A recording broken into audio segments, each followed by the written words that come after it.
call the meeting to order. We will open with our pledge.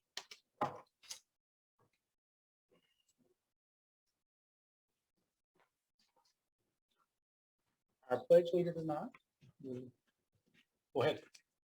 I was going to introduce, but you were doing such a good job. Our pledge, our pledge is Evan Porter. He's a 5th grader at Sloan Creek. I'm going to tell a little bit about him because he's such a great student, but he loves sports. He's also a little musician. He plays piano, the ukulele, and will be playing cello in the orchestra. But according to Mom, his most notable accomplishment is living with 4 sisters. So he is wonderful. But most importantly is he is kind. He is a good friend, and he works really hard at school. So we are just so proud to have him at Sloan Creek.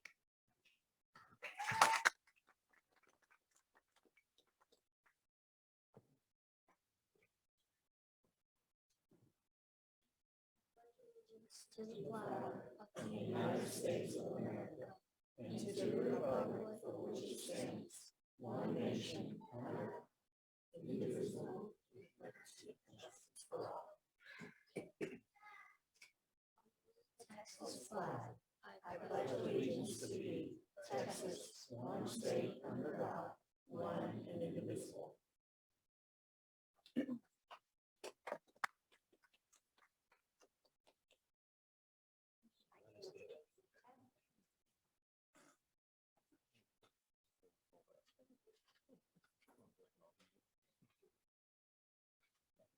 Great job.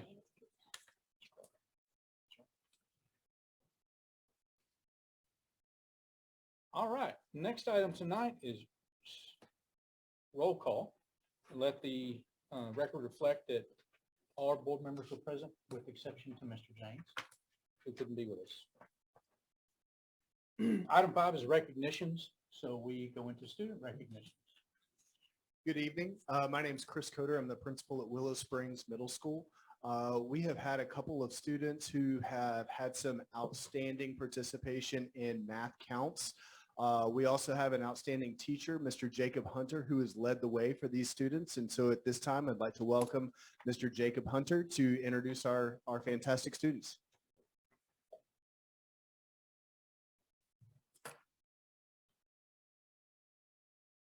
How's everybody doing tonight? Good? Thank you very much for this opportunity to share these accomplishments. I do have some more certificates, Ms. Cordell, so if you would like to have those as well, you can hand them out to the boys, because we came with lots and lots of lots. All right, so there's several things that we're going to talk about too, about math counts and AMCA, and that's for Justin. Hold on, come back. Okay.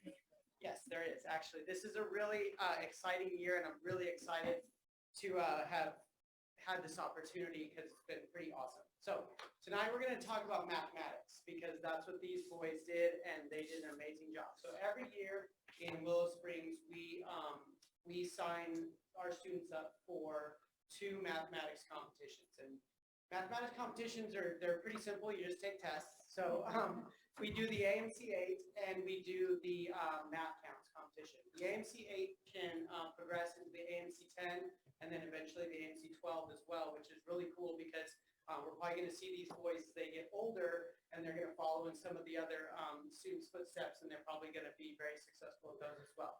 So the AMC 8 is a 25-question test. It's a competition that over 300,000 students do a year at 4,000 different schools nationally. Math Counts is a national competition as well. It consists of 3 separate tests. 2 of those tests are individual tests, and 1 of those tests is a team test. So students from the regional chapter, there's all sorts of regions, but our region is located here in the North Texas. We get some Frisco schools, Richardson schools, Plano schools, Allen schools, and there are some others in the area that we compete against as well. The competitors advance either as individuals, which is what these 2 guys did, or as a team. And so since 1984, Math Counts has been held nationally. And so when you advance to the national competition, you get to go to George Washington University. It's really a cool opportunity for kids, it sounds like. So as far as the finishers are concerned, Justin finished 3rd place in the AMC 8 for our school, which was amazing. He did a really good job with that. And then he also, of course, advanced to the state competition for Math Council. Went to Austin.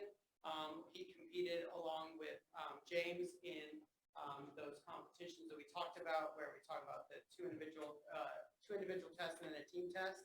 And then James finished. He did amazing this year. James finished 1st place in our school competition for the AMC 8, and he got a score of 21 out of 25, which posts him at top 5% of all competitors nationally for taking the AMC 8, which is an amazing and outstanding recognition.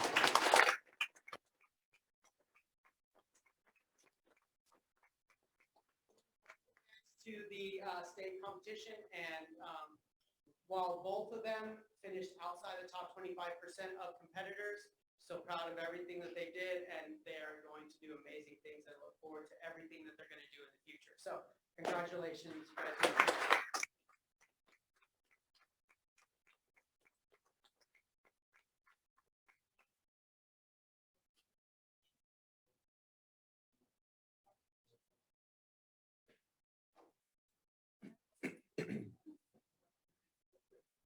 Great job, Jenny.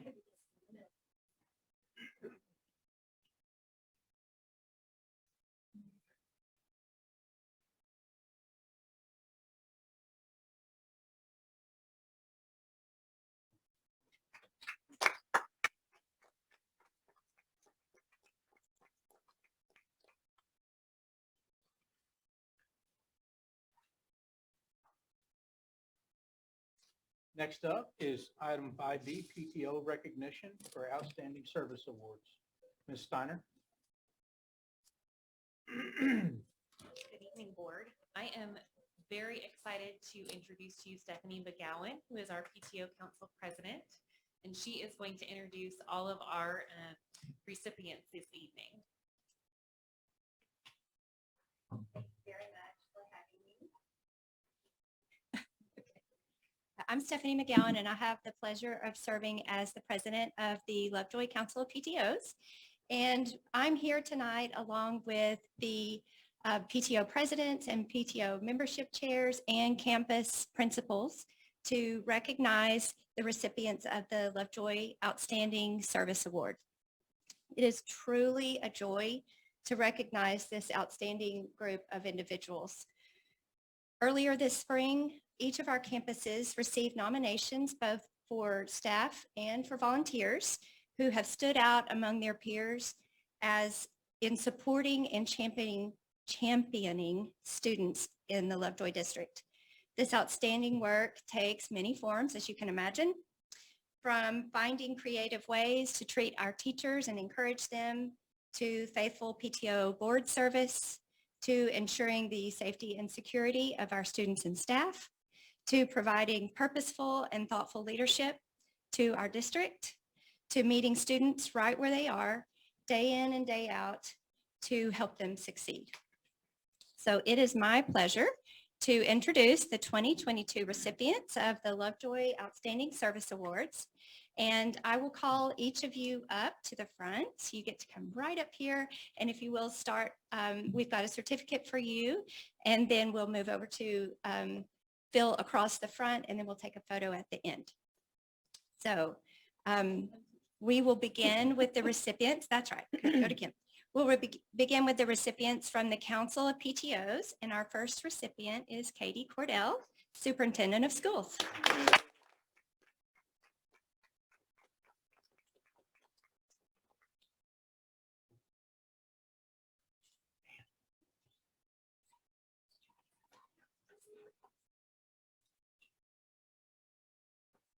And next, we have Casey Littlefield, Lead School Marshal.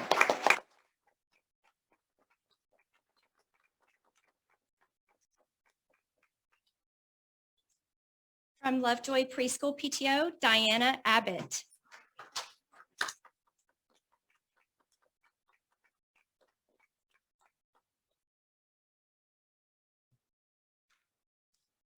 And Jess Elo, Preschool PTO President.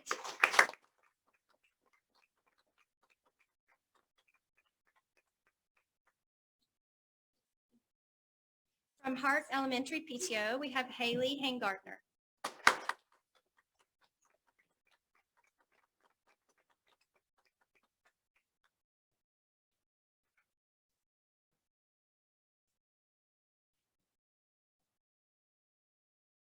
And also from Hart, Debbie Nash, who is not able to make it tonight, but we'll give her a hand.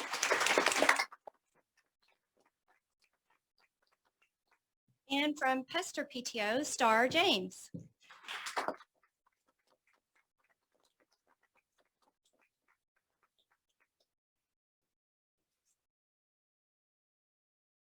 Also from Pester, Lana Jasper.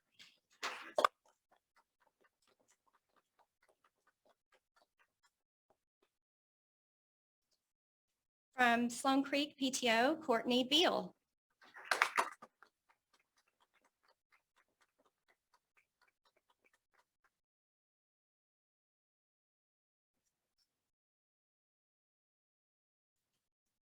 Also from Sloan Creek, Julie Boardman.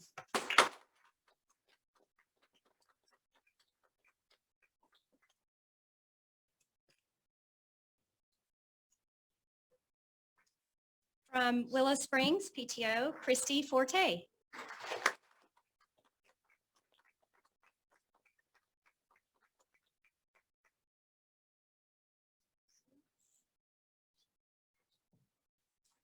And Rachel Merrick.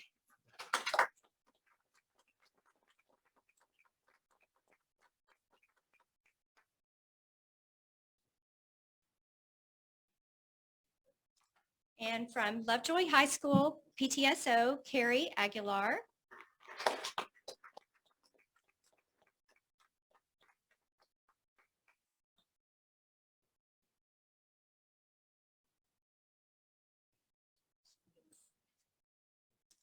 And finally, from the high school, Tanya Barger.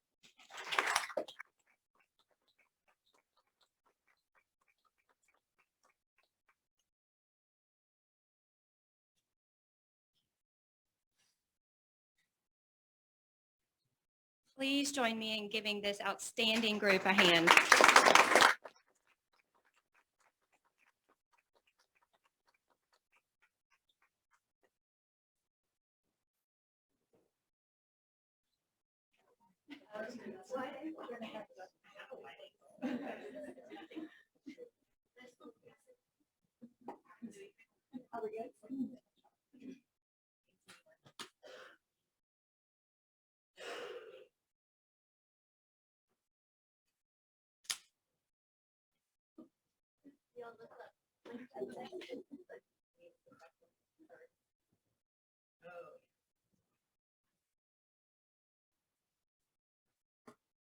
Thank you all.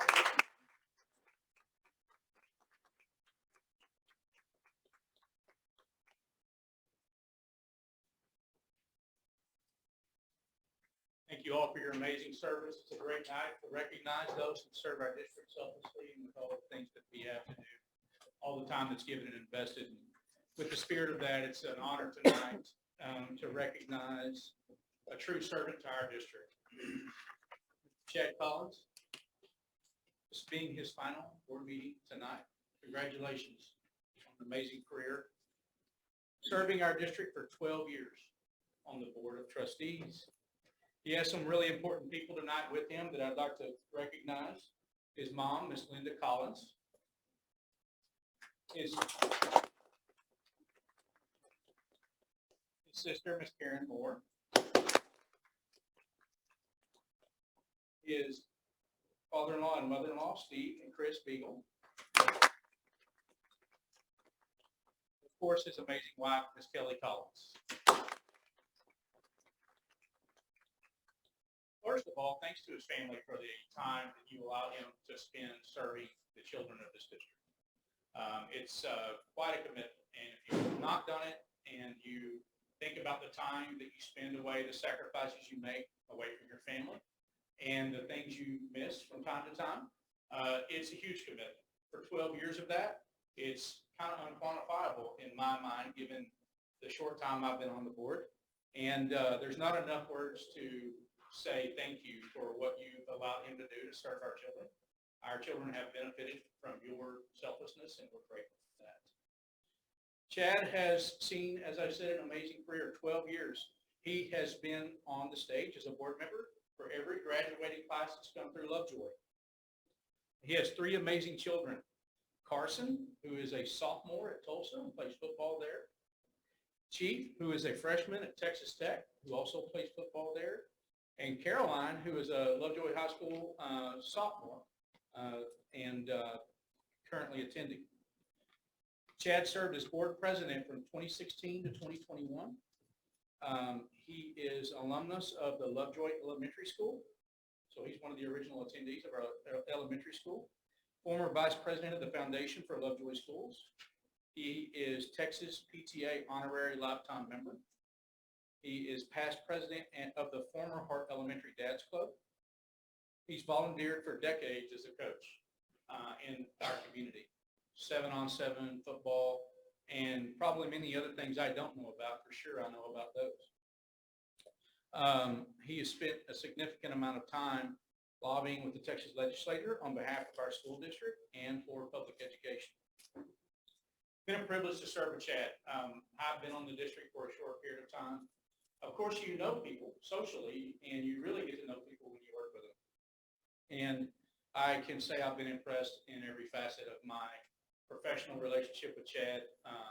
I've been impressed with the professionalism. I've been really impressed with the outward appearance and the fact that his heart is for kids. There's so many things that drag us different ways in this role. We see the best and worst of people at different times. And to be able to not allow those things that sometimes noise, sometimes those distractions, to pull you away from why you do this job, and to serve with a gracious heart, a loving heart, a kind heart, and to have joy in what you do is a testament to the fact that he's serving our students with his heart for the right reasons. And as I said before, there's not enough words I could say up here tonight, nor enough things I could say to honor that service. But Chad, we're grateful. It has been amazing what you've done, and I really appreciate friendship, and I know that our board appreciates the service and the leadership you've given us for those years and the example you've set for us to maintain our professionalism and our focus on kids. So thank you so much. We do have a small token of our appreciation. And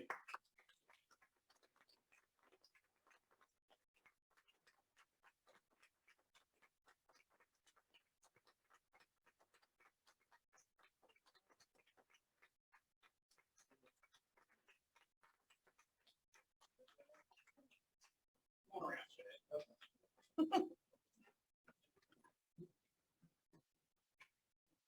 Kind of fitting that the schoolhouse he attended in, he gets a picture of. Not many can say that. And there's a little note on the back of it from each of us. So thank you very much for all you've done for us. Come on over, Jack. Here's obviously service. Thank you very much. Why don't you walk in the middle so we can get a picture?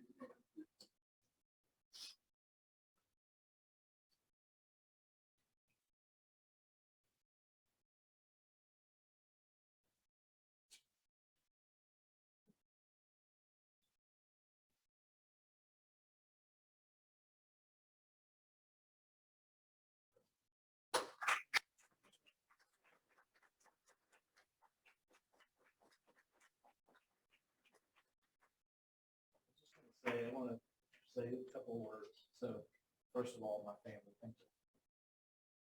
So, I hope it wouldn't get emotional. I'm going to try not to. But my parents moved here in 1976. A few years later, I started school here in that little red schoolhouse. My little sister went K to 6th grade here too. And when my wife Kelly and I had a chance to move back here to the Metroplex, going on about 14 years ago, I think. So we wanted to be part of something special and be part and give back to the community that meant so much to us. The school district was so important. I had so many great teachers. And so if they can hear this, or if our administrators can share, I just want to say a huge thank you. Over those 12 years, watching the dedication of our teachers, our coaches, and our administrators, our bus drivers, I mean, everybody that had a hand on developing kids in this district, I want to say a huge personal thank you. I wish I could shake and hug every one of them because I love them. To see what they have created in the school district has been unbelievable. And so I just feel lucky and honored to have been able to serve on the school board. And now so thank you to my family. Thank you for recognizing it.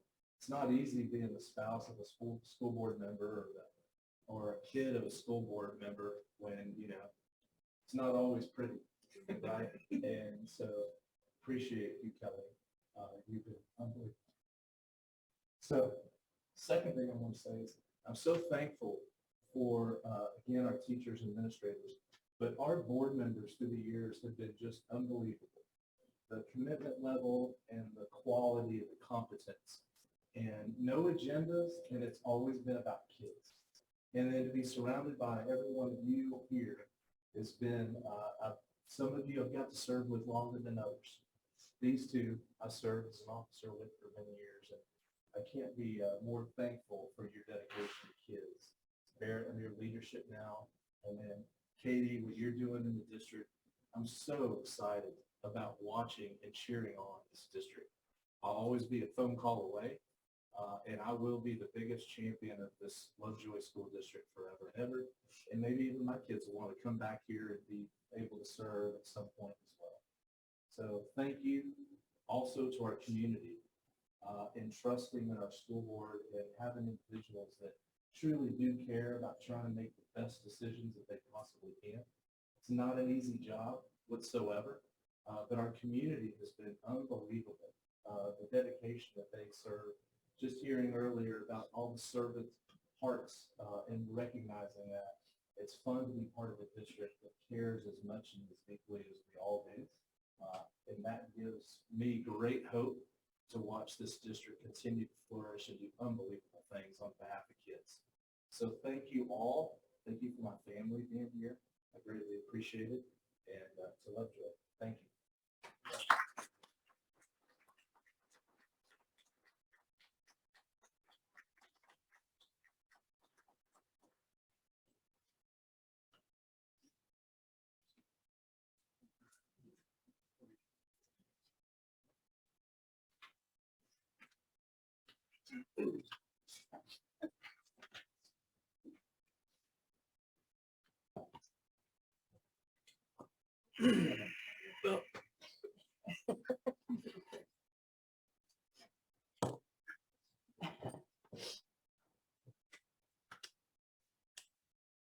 All right.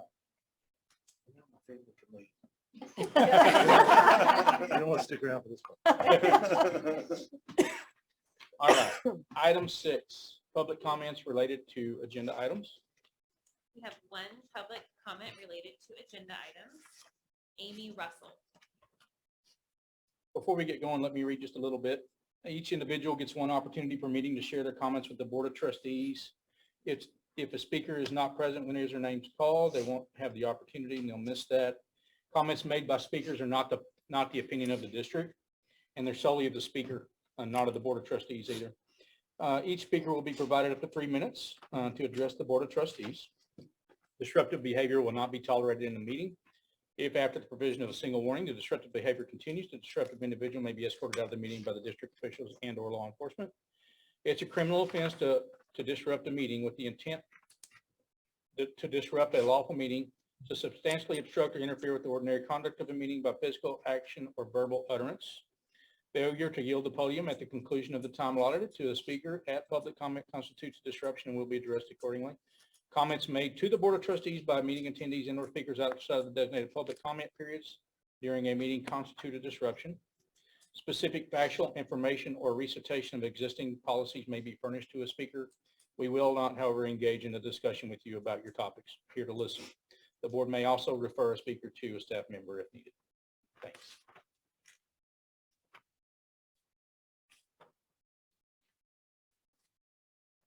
Hi, I'm Amy Russell. I wanted to thank you guys for giving me a moment to speak. I have 4 children in the district and I span all 4 schools. As I read through the list of resignations in the agenda, I was truly sad. Several current and former teachers on the list. I know teachers leave for a variety of reasons, but I wanted to take the opportunity to express my appreciation for our teachers. The last several years have been tough. We are 5 weeks away from finishing the most normal year in 3 years. I am so thankful for their patience, their flexibility, and their passion that continues to drive them to go above and beyond each day. I know the administration and the board are looking at the possible ways to resolve our budget issues. I hope that we can find good answers and get the district in a place where we can pay our teachers more because they truly deserve it. I have also been very impressed with the amount of detail the district administration has provided at both the board workshops and the board meetings, especially regarding the budget. Mrs. Cordell has been our superintendent for just under 11 months. In those 11 months, the entire administration has changed. I think we've seen tremendous change in our district. We have a long way to go, but I feel it's important to reflect on how far we have come. Mrs. Cordell and her team took on all of the previous issues that they did not create, but are doing an awesome job in resolving. I look forward to the continued improvements within our district and with a team that is looking out for the best for our children and our community. Thank you.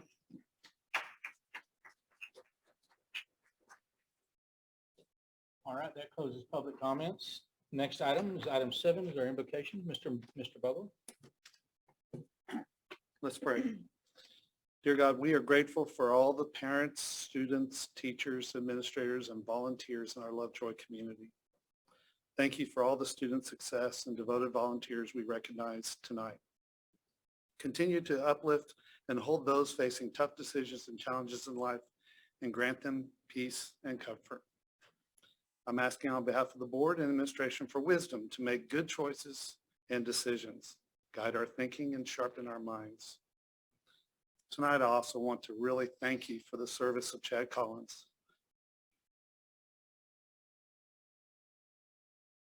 To this community over the last 12 years.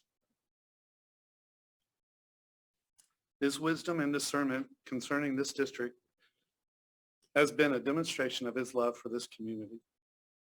We appreciate Chad and his family's sacrifice in order to be a servant of this district. We are forever grateful for those that do.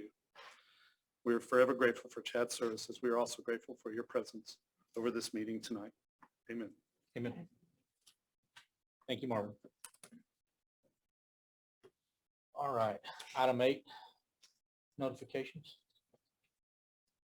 Good evening, Mr. President and the board. Item 8 is resignations. They're on page 17 and 18 of the board book. This is an informational notification item and no board action is needed. Thank you. Item 9 is our consent agenda. Anyone have any items that you pull for the evening? If not, I'll need a motion.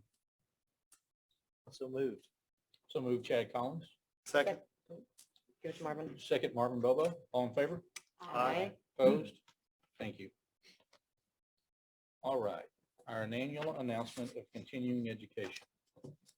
You guys hear me okay? Yes, maybe? All right. Under the Board of Education rules, board members are required to complete continuing education each year of service.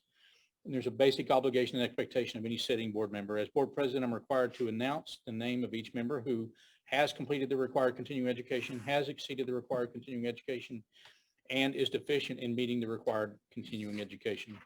The requirement for trainings are measured as of the first anniversary of the date of the trustee's election or appointment or 2-year anniversary of his or her previous training as applicable. There are 7 training areas for board members continuing education. 1 is local district orientation. 2, orientation to the Texas Education Code. 3, post-legislative update to the Texas Education Code. 4, team building. 5, additional continuing education. 6, evaluating student academic performance and setting goals. And 7, identifying and reporting abuse, trafficking, or other mistreatment, maltreatment of children. To the extent applicable to each board member, I will announce the completion of deficiency as to required training. For members who still have time remaining to complete required training, I will announce those board members who have scheduled timely training and those who have not yet scheduled the training. At the conclusion of this announcement, I will announce any board members training in excess of the continuing ed requirements. Local district orientation. The following First-year board members have completed the local district orientation training. Jason James.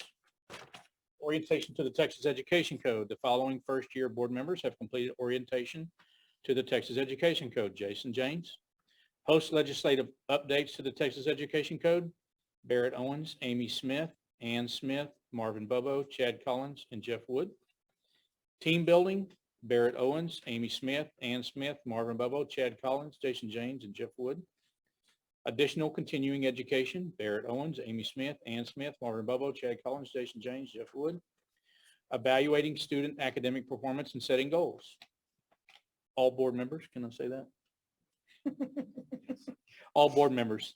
Identifying and reporting abuse, trafficking, and/or other maltreatment of children. Barrett Owens, Amy Smith, Ann Smith, Marvin Bobo, Chad Collins, Jason James, and Jeff Wood. Having said all that, all of our board members completed all required training.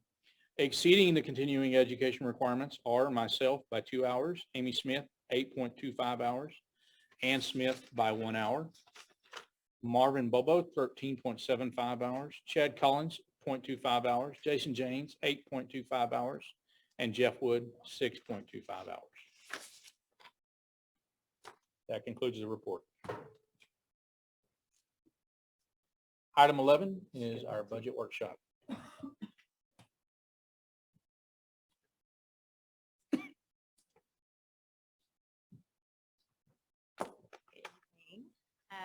Thank you, Board of Trustees and community, for being here for our April budget workshop. You may recall that we began our budget workshop process quite a bit ago, and we want to continue to bring you updates as we refine and revise our projections for the end of this fiscal year in preparation for next fiscal year. So the topics that we'll discuss today are an update on attendance from a financial perspective. We'll also discuss our projection for the current year, as well as considerations for next year and our continued budget projections through fiscal year 25. So again, as we focus on reframing our story and our three focus areas of legacy of excellence, future ready students, and financial sustainability, we just come back to this to continue to focus our work in these three specific areas. And these are the milestones as we continue our budget development. So as you can see, we are in April, and we will continue to have budget workshops at each of the regular board meetings until we have official budget adoption in June for next fiscal year. And you'll see some of the other milestones up there that we'll discuss a little bit further here momentarily. So you may recall that last time I was here, we were discussing attendance and when the state would give us an update, and somebody must have been listening in Austin, because on March 31st, there was an announcement made by the governor that is beneficial for us for certain, that there would be an attendance rate adjustment for the first 4 6-week periods of the current school year. So our actual attendance rate was 94.1% for those first 4 6 weeks. What they will do is adjust our attendance rate back to the cumulative first 4 weeks rate of 1920, which was 96.4%. So this adjustment certainly benefits Lovejoy to the tune of about $560,000. So we were excited to see that. We had provided some projections based on earlier information that the House Education Committee had provided to TEA on their recommendations and things of that nature. The important things to note on this is while we will enjoy that benefit at near final settle up in September, the first 4 6 weeks are the only periods that are covered. So the 5th and 6th weeks are not covered by this adjustment in terms of attendance rate, and it also doesn't impact our enrollment figures. There's no adjustment for that. So we discussed this briefly at the board workshop and wanted to make sure that everybody was aware that we did receive some good news in that area. So as we look at our current year, we've provided this last month as well, some of the major changes from budget adoption through current date. So this is kind of a graphical representation, and then this slide provides a little bit more detail. So I'm just going to touch on a couple of items you'll see that are different from last month. So the first item under our projections is enrollment and attendance. So initially we had, as of last month, projected a loss of $639,400 in that area. And you'll see now that that loss is only $108,792 as a result of that TPAR adjustment. So that's a great celebration for us for now. And the other item that you'll see has changed is our ESSER expenses. So initially we had about $450,000 in estimated recovery from the roughly 2.2 million in ESSER supplemental that we'll be able to claim over the next couple of years. So we've been successful with our first application and believe we'll be able to push forward with just a little bit more of that. And again, we're coordinating that with several other grant opportunities that we've had, such as the COVID, the school health grant, things like that. We want to make sure that we're maximizing all of those opportunities and continuing to recoup that funding. So essentially, those are the two big adjustments you'll see in that detail from last month. So the good news is at the bottom, the projected year end is a little over $1 million to the favorable. So we're excited that we've been able to make some headway with some of the things that we've discussed in prior meetings, as far as looking at open position reviews, efficiencies within our current budgeted amounts and departments and campuses, and things of that nature. So we were excited to see that. As we've continued to build towards this budget that we would propose for 22-23 in June, we've talked about kind of planting seeds that we did in November through February, a lot of investigation and analysis and work and lots of different areas that we've discussed over the last several months. And then, of course, we're at the second little plant. Last month, we were at the first little plant. But we're in April, so we're starting to see a little bit more development in each of those areas, and we'll continue to see that through June. But this is, again, just kind of a pictorial representation of what this process looks like if you have not seen it before. We do build everything in these projections based on the priorities that were set by the board. In November, they gathered together and set these budget priorities, which are 1, rebuilding the fund balance for financial sustainability, 2, focusing on compensation, 3, attendance, and 4, enrollment. And while each of those is extremely important, we knew that number 1 was kind of the bedrock of what was going to be necessary to accomplish the remainder of those items. And those priorities would be achieved through zero-based budgeting, a staffing efficiency study, the work of the Financial Sustainability Committee, and through program reviews of all the areas in the district.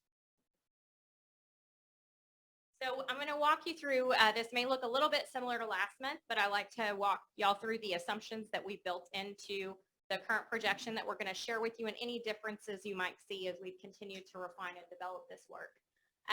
So our local tax collections, many of you probably received your invoices recently or your tax statements. So while obviously the property values are increasing just dramatically in all of Collin County and the general area, your homestead is usually capped at a 10% increase in that collection. So what that boils down to is after you count in other exemptions on top of that 10% cap that you may have for your homestead or other possible exemptions, it decreases that by a little bit in addition to the 10% cap. So we have projected continually an 8% local tax collection increase, and that is the same as last month.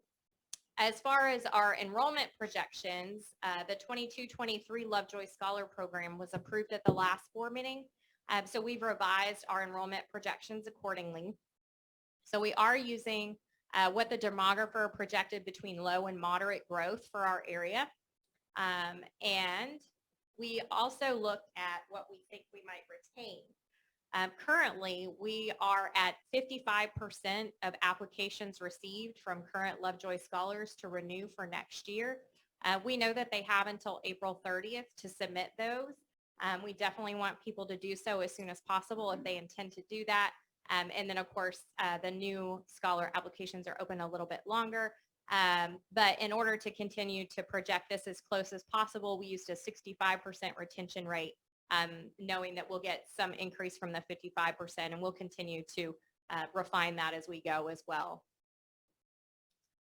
We've actually already received over the 17 new scholar applications. I think we've received 24. See, I didn't ask her yet today. So it's great news. An update too on the returning. Okay, so we're making progress, and we'll continue to refine these projections based on that information as we receive it. So I did want to take a moment to kind of dive a little bit deeper into attendance. We talked about this briefly in terms of projections last month. That you can see our annual average attendance rate in the bar graph on the left.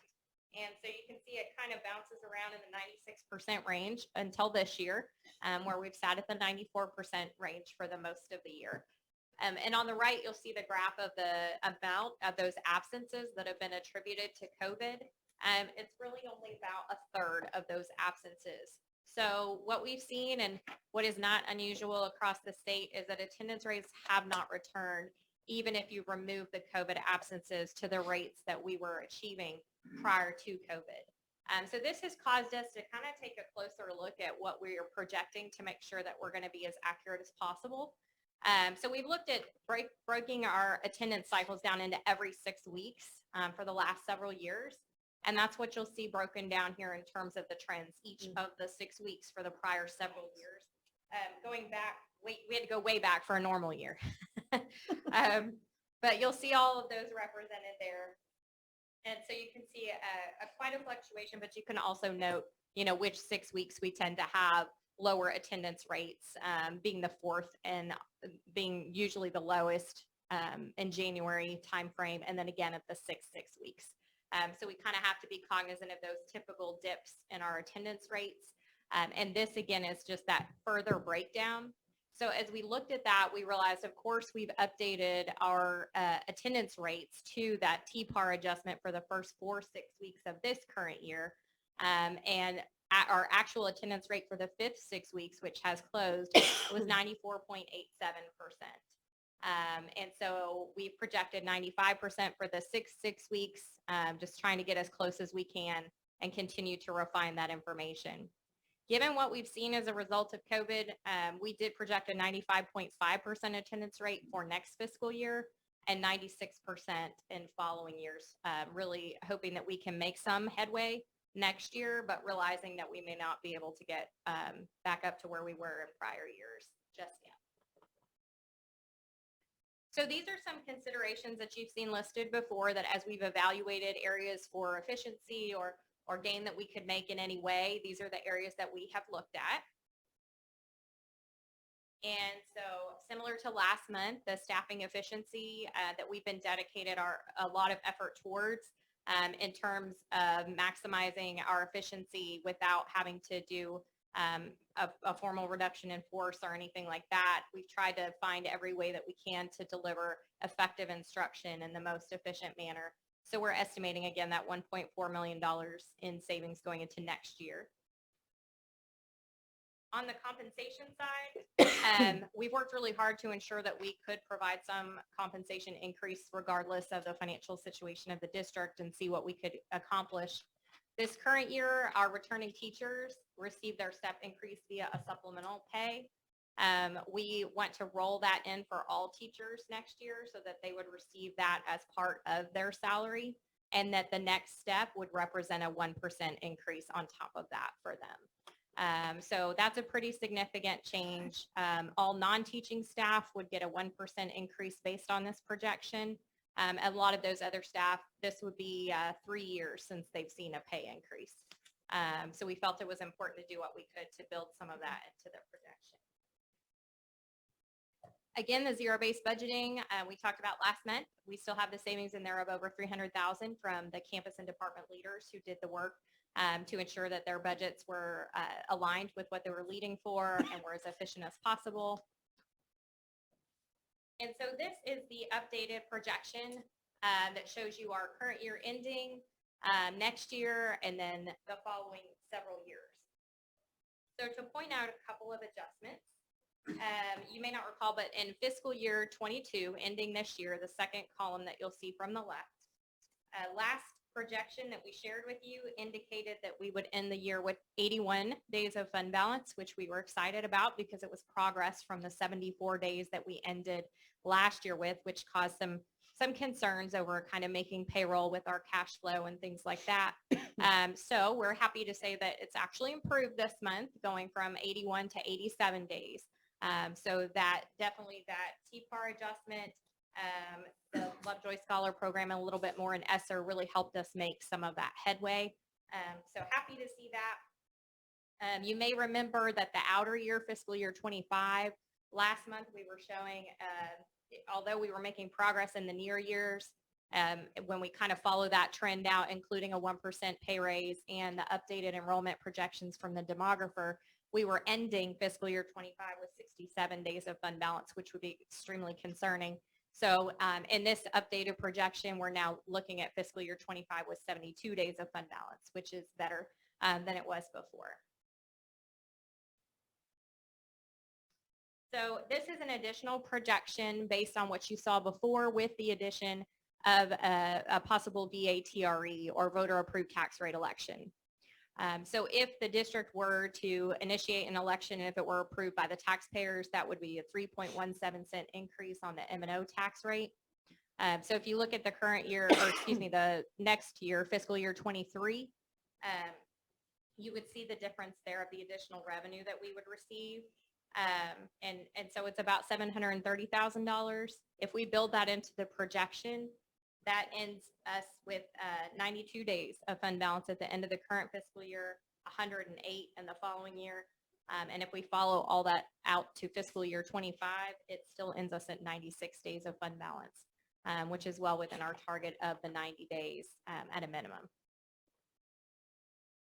So these are just some highlights of those projections we just shared. I think we've shared before that the efficiencies we've implemented in the current year and in the projection total about 2.8 million. So we've made some progress. Without a VATRE, we would still need 371,000 in additional recovery to start next year with 90 days of fund balance.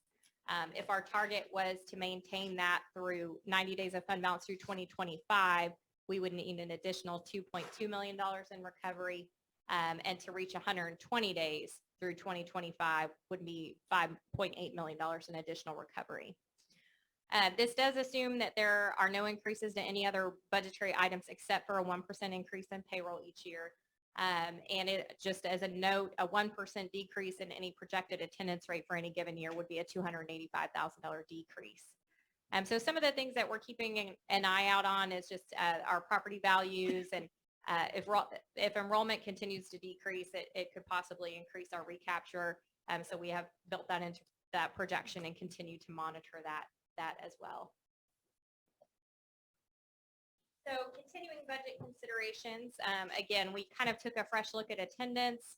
We have updated the projection based on the Lovejoy Scholar Program, and we'll continue to track those applications and make adjustments accordingly. There's ongoing review of several areas, and you'll hear some updates about those in this meeting as well. The compensation, we've talked about that. We've looked at other areas where we may be able to become more efficient. And so some of those areas you see listed here and just continue to be things that we look at to see what our options are, what the cost savings or benefit could be from a revenue perspective. We're also tracking, and we've been pretty diligent about applying for any type of special revenue that we might be able to achieve. So we're also, we'll be providing an update next month as we finalize some items on grant funding for childcare, dyslexia, ESSER supplemental, some of those items. So this is where we are in our development of the 22-23 budget. We want to make sure that we provide, any updates that we receive on what the impact of those updates are on that projection. At the board workshop on May 9th, the Financial Sustainability Committee has done some incredible work around creating strategic scorecards and recommendations for your consideration. And we'll be bringing that forward at the workshop on the 9th. So at this time, I'll answer any questions you may have. One question is, you mentioned updates on scholar applications. What is the to-date number? For returning? So the total is 202. 168 returning. And how many are the new scholars? Because there's new sibling and returning, right? Okay. Ms. Kenning, I have, yes, because you gave them to me today. You're so good. For renewals, I have 169, siblings 10, new 23. So 202 applications. Awesome. Very much trending in the right direction. And do I calculate it correctly that you've had over 300 emails from scholar applicants since we opened? Yes. the application process. Great.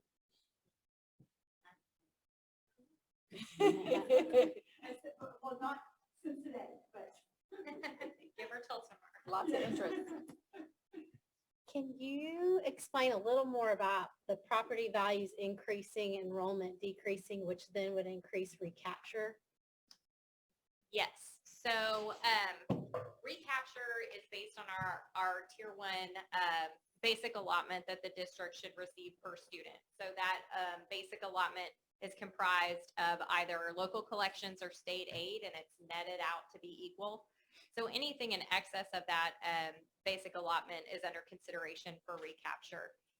So what that means is as we have less students and our property values increase, that means our tax collections increase and the state repeals some of our tax collections at the state level. So although our taxes are increasing, it's not necessarily all coming to the school district. That's correct.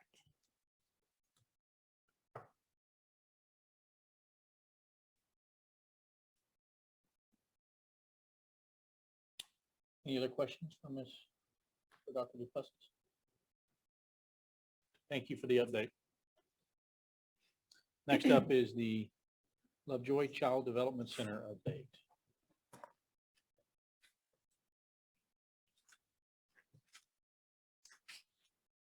I have a portion of the presentation in your folder there, some of the budget items. I'll work through that with you tonight too. So I want to give you an update on the Child Development Center. We have some good news and want to give you an update on what we have been doing to assess the current state and determine plans for the 22-23 school year. Give you an overview. This is such a unique opportunity to really touch the lives of our youngest students. And when we're able to have that opportunity for early intervention and time with our students, they're so much better prepared as they enter the traditional years of kindergarten through 12th grade. So the objective is to serve students ages infant to 4-year-olds who live throughout the district in a variety of high-quality early childhood programs and child care settings. And you wonder why early childhood programming? This is just kind of the tip of the iceberg on some things that what the benefits that it presents is that it does promote a child's cognitive and social development before entering kindergarten. Also provides high quality education for our children as they turn 5. And then also some facts about early childhood students that are enrolled in programs are less likely to repeat a grade, more prepared academically for later grades, as I alluded to. They're more likely to attend post-secondary schools, and they're usually higher wage earners in the workforce.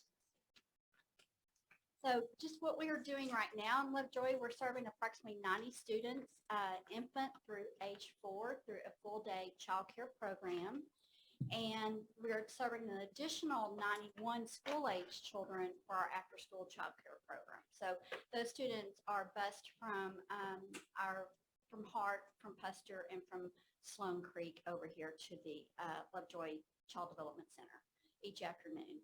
We also offer summer camps and enrichment opportunities pre-K through 12 during the summer, and it's housed here out of the center.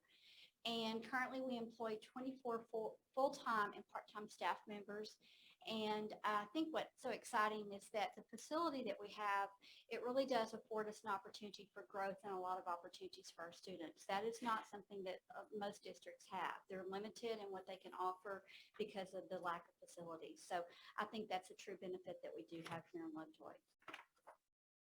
So just to give you, we're going to walk through the analysis of our current CDC programming. And I'm going to go through all of these, a review of the current programming, what we need to do as far as marketing and recruitment, staffing, scheduling, tuition, our overview of expenditures and revenues for our projections for the end of this 2021-22 school year and projections for 22-23. So as I said, we have infant through through 4-year-olds and then after school. And so infants are considered 0 to 17 months. Toddlers are considered 18 to 23 months. Our 2-year-old classes, 3-year-old classes, 4-year-old classes, and of course our after-school care.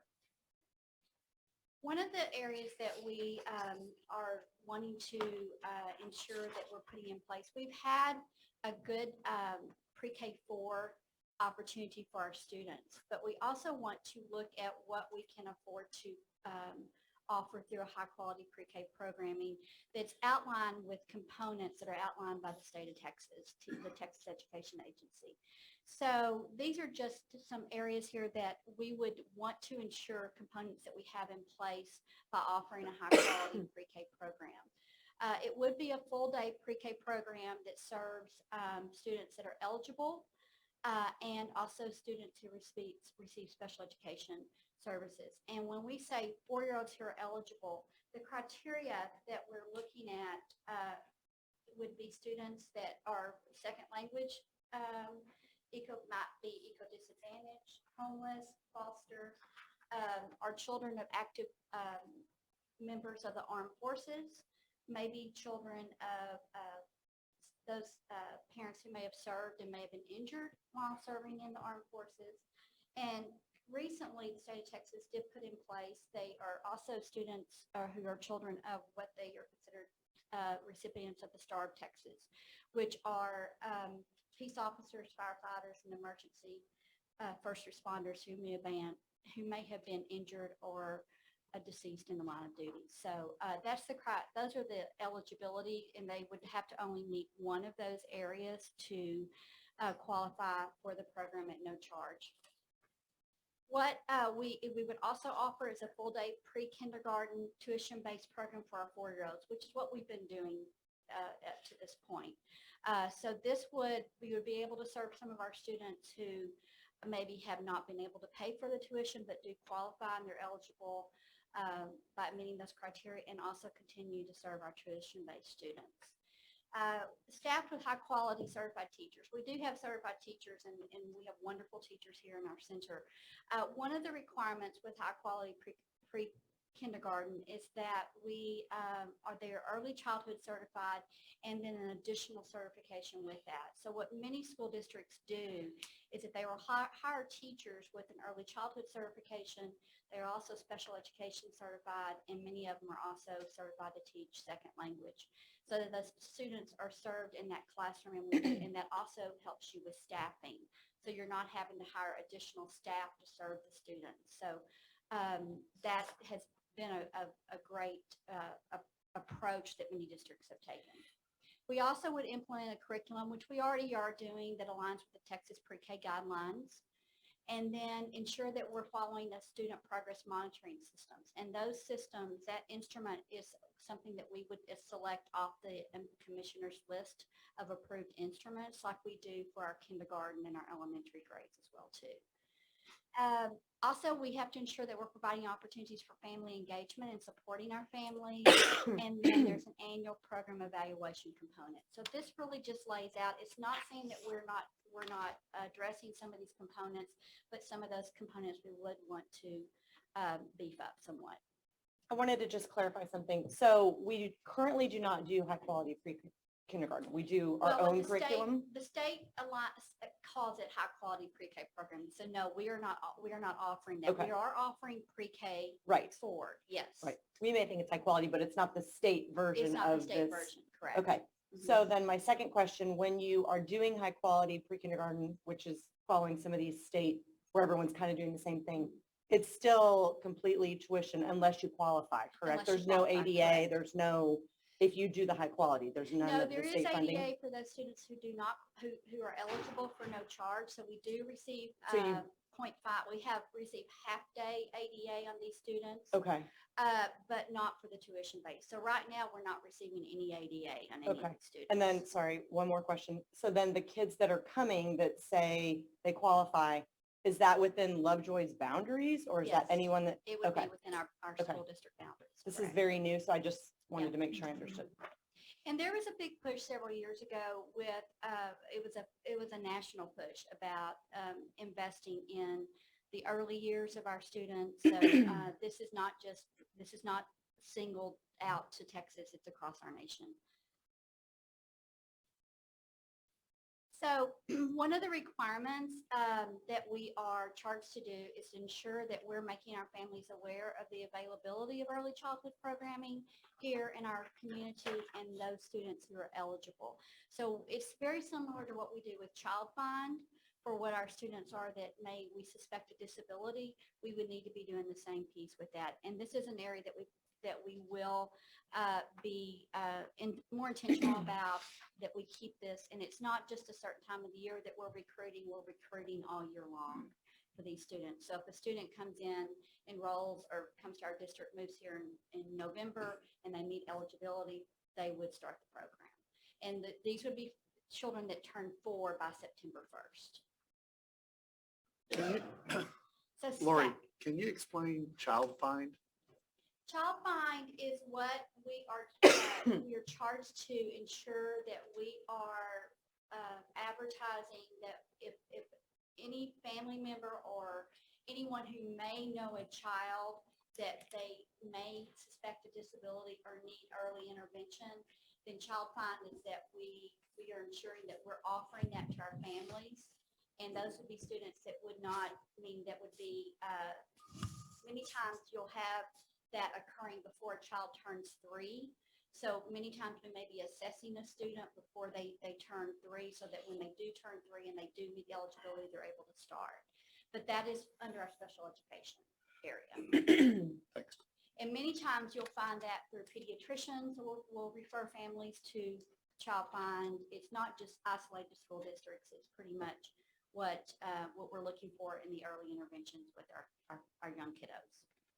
Thanks. So staffing ratios that for high quality pre-K 4, it is a 1:11 ratio.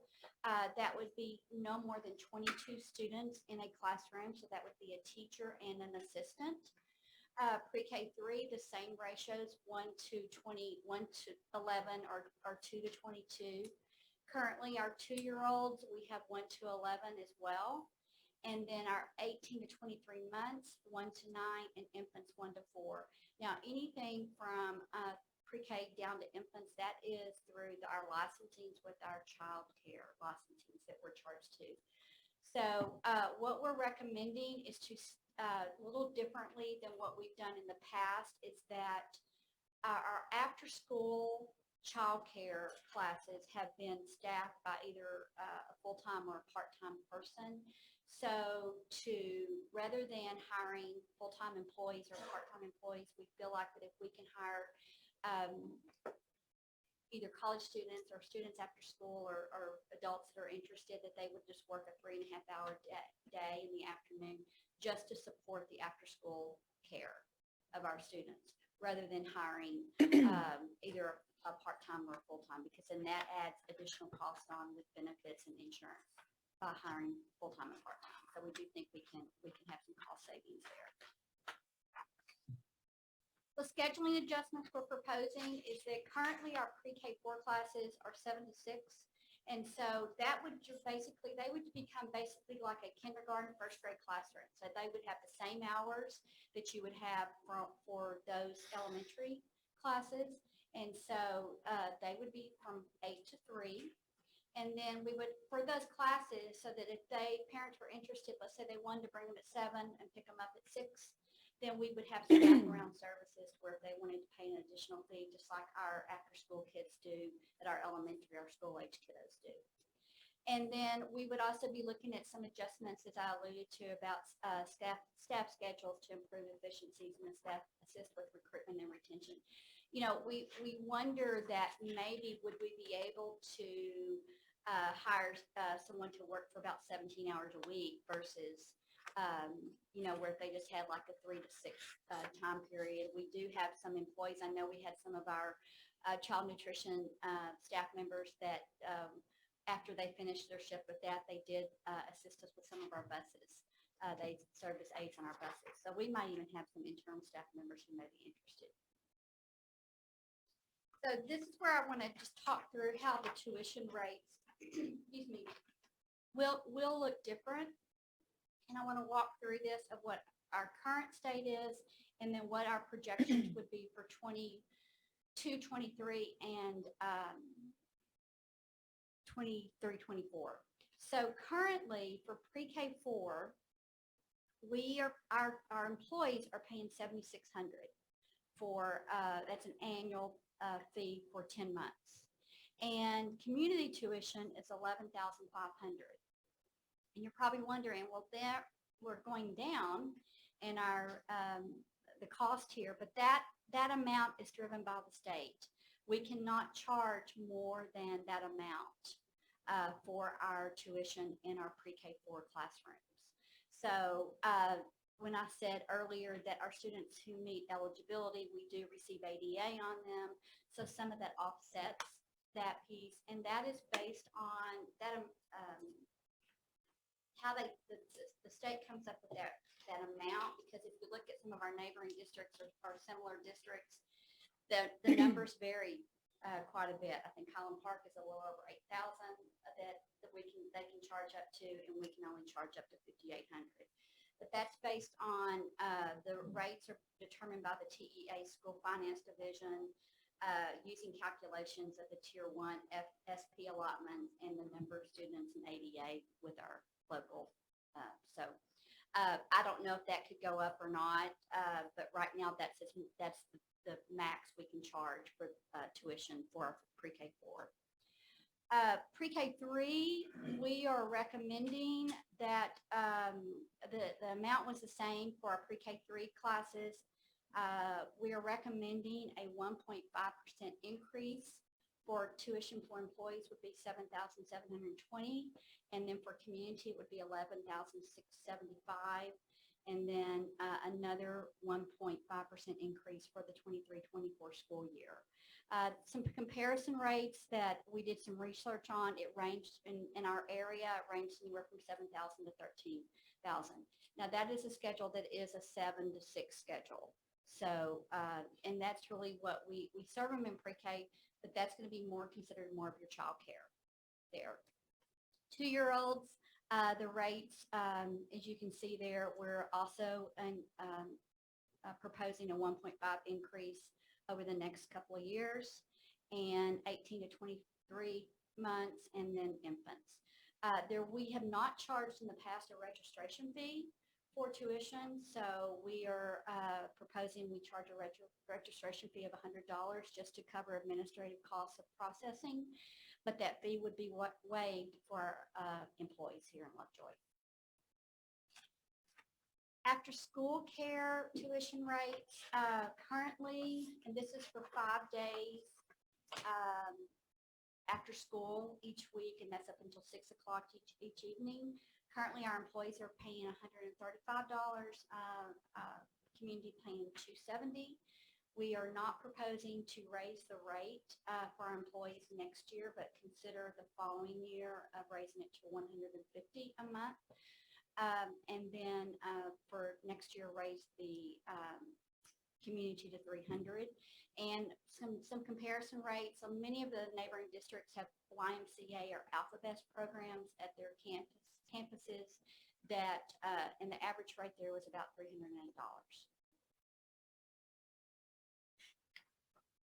So I gave you some copies of this printout here. I think earlier when we were looking at projected end of year costs, and if we were going to have a loss with the program or if we were going to have surplus.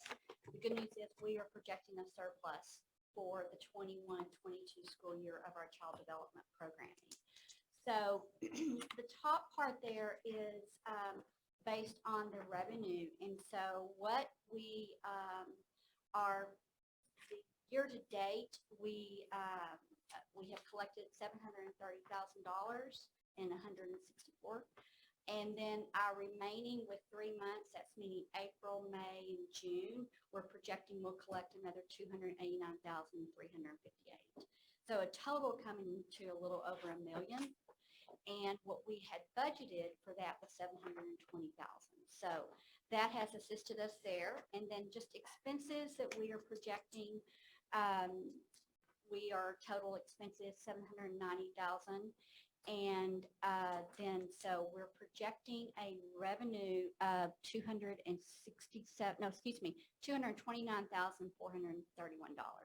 So originally we thought we were going to be significantly below that, but we feel like this being the first year that we weren't quite sure what the enrollment was going to be, that we are coming out ahead because our enrollment has increased more so than we thought.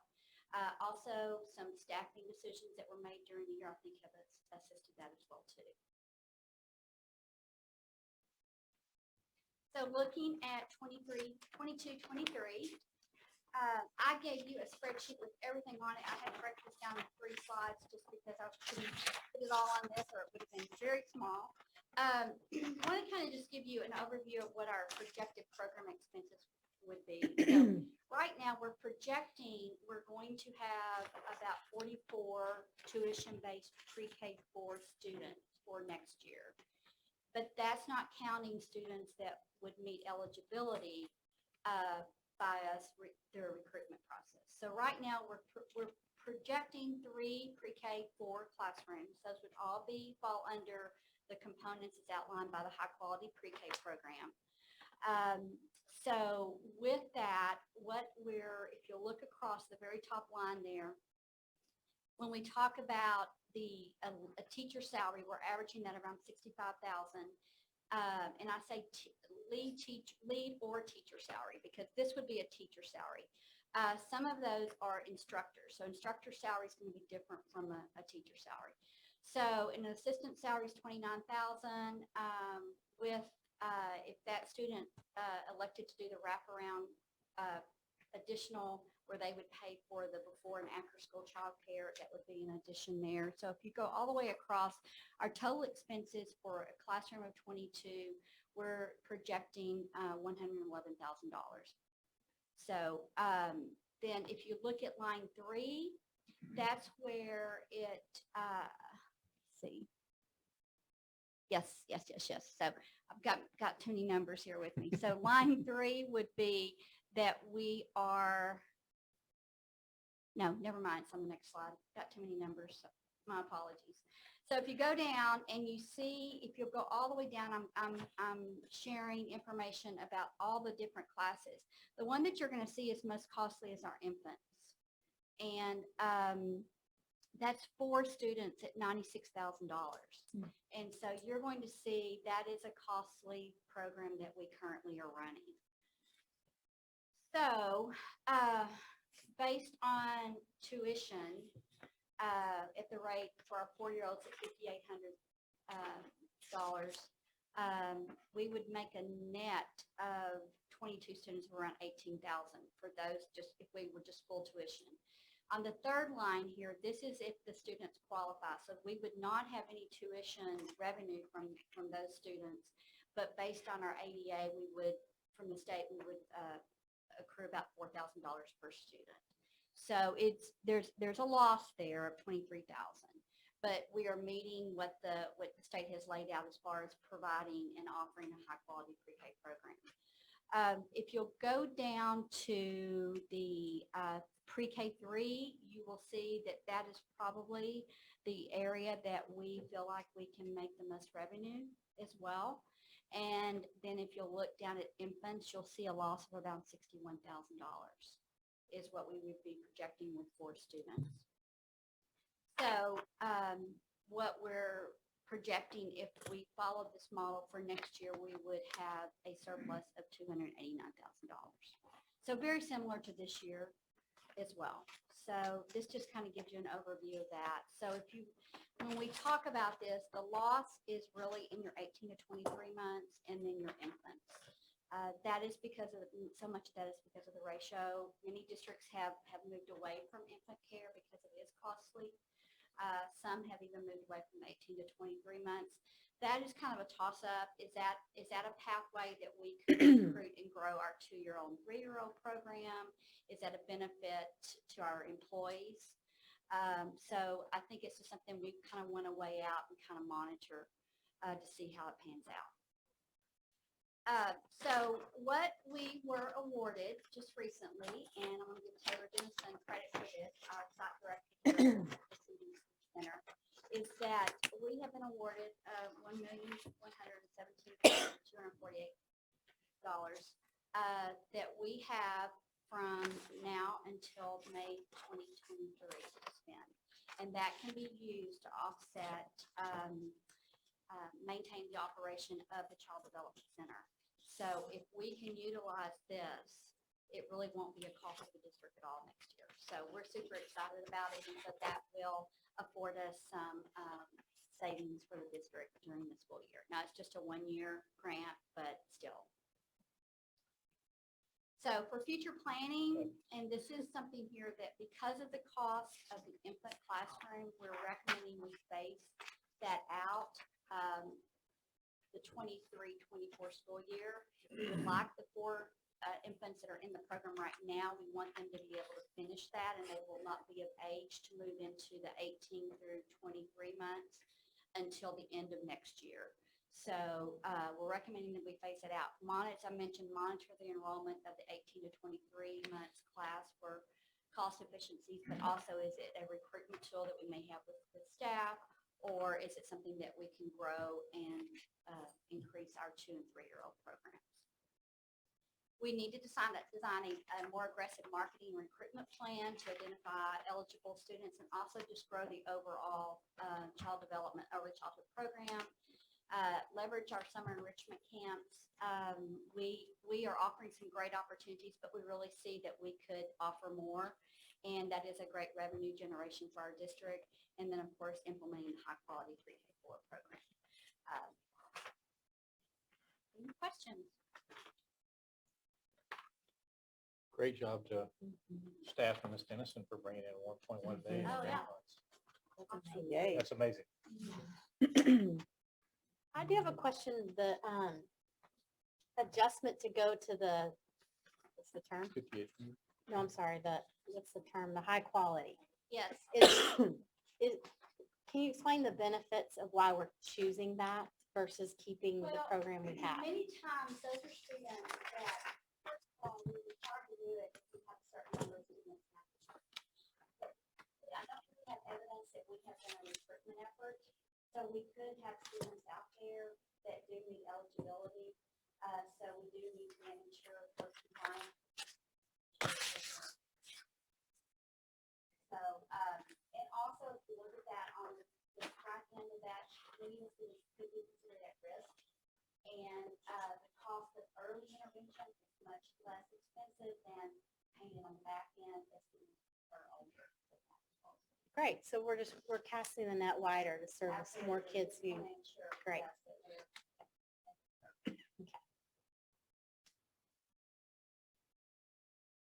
Any other questions for Dr. Tidsley? Thank you for that update. Item 13.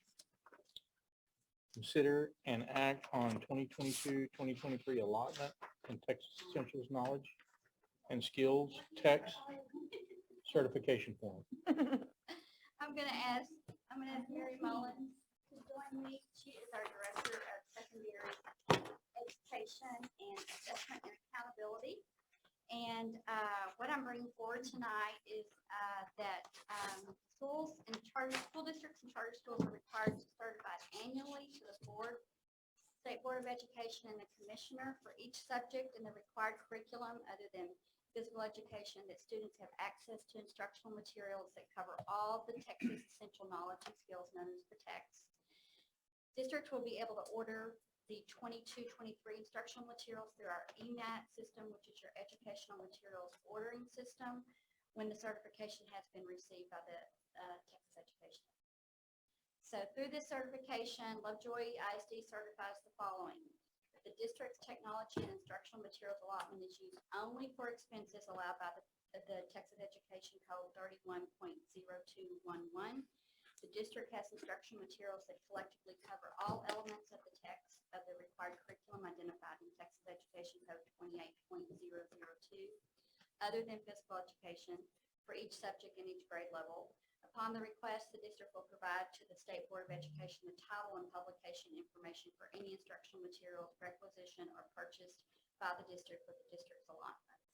So each board, you were provided a copy of the 22-23 allotment and text certification form that we created as a district. And so if you have any questions on that, I'm going to refer to Mary on that. Involved in the process of completing that for us. How long does this take you to complete? A long time. The state claimed it was 45 minutes, but I would say it was a couple hours for sure, because I sat with the content coordinators and we went through all of the content areas and really combed through it to make sure we covered everything. And it's new. I don't know if you remember in the past, it was one single page. You just had to check, yes, I had it or not. And now this year, you really have to elaborate on actually what you have. So it was a longer process.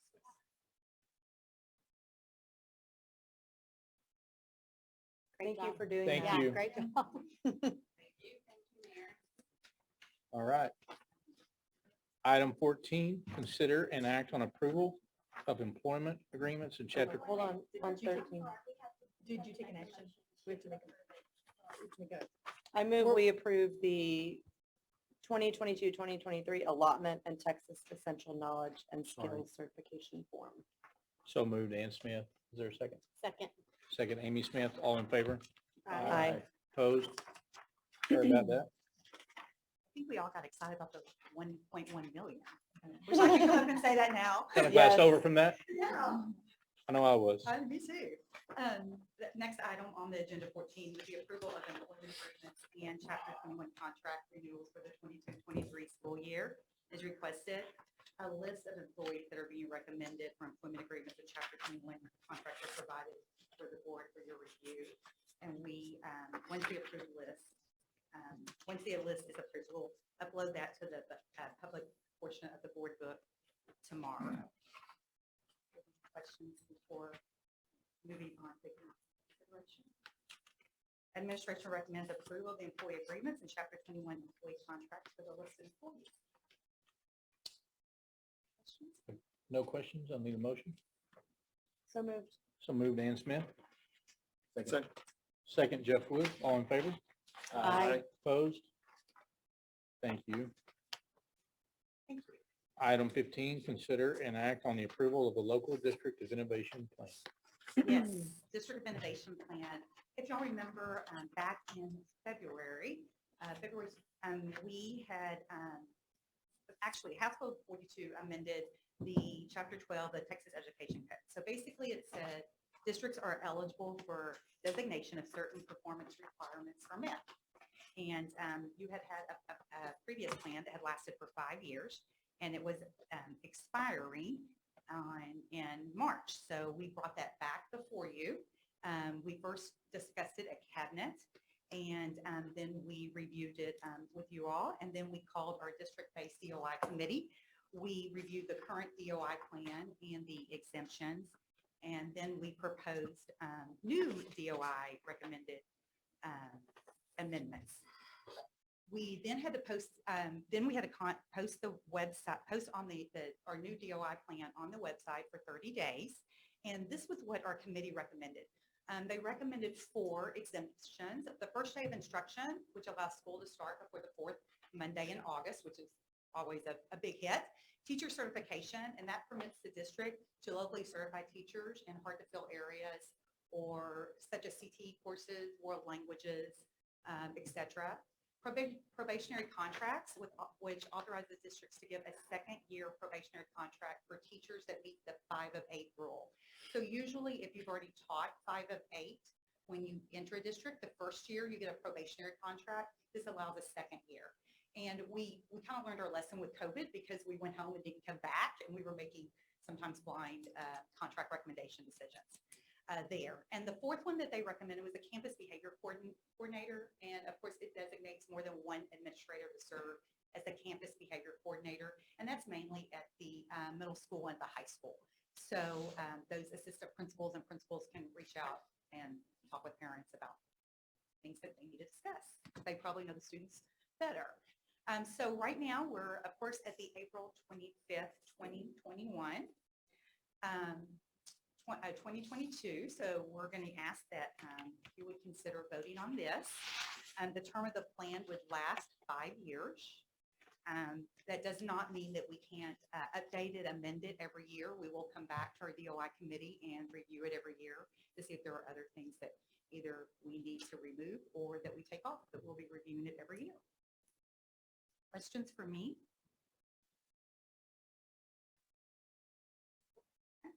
Questions? We didn't change anything. They're the same bullets as The only one we previous. took off was the attendance, if you'll remember. Oh, yes. I do Remember, we took off the Yep. attendance, which basically said that if a student did not meet the 90% rule, that it could go through the DOI plan and be approved. That's right. So there were 5 and we changed it to 4. That's right. Okay. Thank you for asking. Yep. So we're recommending the approval of the DOI plan. So moved. So moved, Jeff Wood. Second, Marvin Bobo. All in favor? Aye. Opposed? Okay. So we'll all be coming back early in August. Thank you. We'll put this back on the website tomorrow and contact the commissioner. All right, item 16, consider and act on approval of the Tasbee Risk Management Fund Interlocal Participation Agreement. All right, so you will see in your book that we have attached several items to this just for informational purposes. But essentially the item before you on the Tasbee Risk Management Fund Interlocal Participation Agreement is an updated agreement that Tasbee has required of all school districts in the state who use Tasbee services for workers' comp or property insurance and things of that nature to be approved to continue being able to engage them for those services. So this is not a direct renewal of those services. It's just an approval of the updated master agreement, which the details are included with their letter of the changes to that agreement.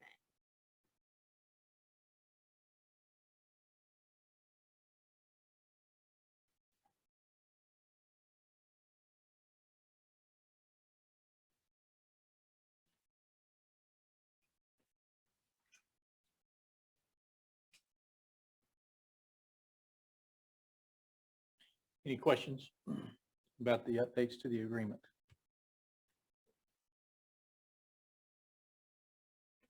All right, if not, we need approval of So moved. acceptance of the agreement. So moved. So moved, Amy Smith. Second. Second, Marvin Bobo. All in favor? Aye. Opposed? Thank you. Consider an act on approval of our audit engagement. So this item is related to the audit that would be performed on our 21-22 fiscal year. And so for a number of years since the last request for qualifications was done, Hankins, ESEP, Beaton, Tony, and Stay have been our auditors, and they're out of Denton, Texas. And so we asked them to provide an engagement letter for this year for your consideration. We've been pleased with the work that they've provided us and the support. You've recently seen a letter from the state indicating approval of our last fiscal year's annual financial report.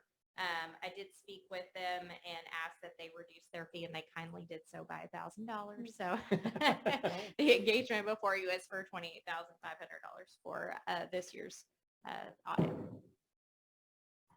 There you go. Never hurts that. Right? Good Thanks job. for asking. I like it. Thank you. Obviously, they've done our audit before and you've gotten here and received it. Any concerns about, obviously you're recommending them, so you're comfortable with their services and the method in which they performed them? I'm very pleased with their audit. They have brought forth items, for ourselves and for the board to consider looking at in terms of process improvements and things of that nature. So it's not just kind of a rubber stamp approach Right. to providing their audit services. I've used them in a prior district as well. And so I've been pleased with their services here in Lovejoy. So recommended engagement of, So moved. Second. all in favor? Aye. Opposed? Aye. So moved. Ann Smith, second Jeff Wood. Unanimous.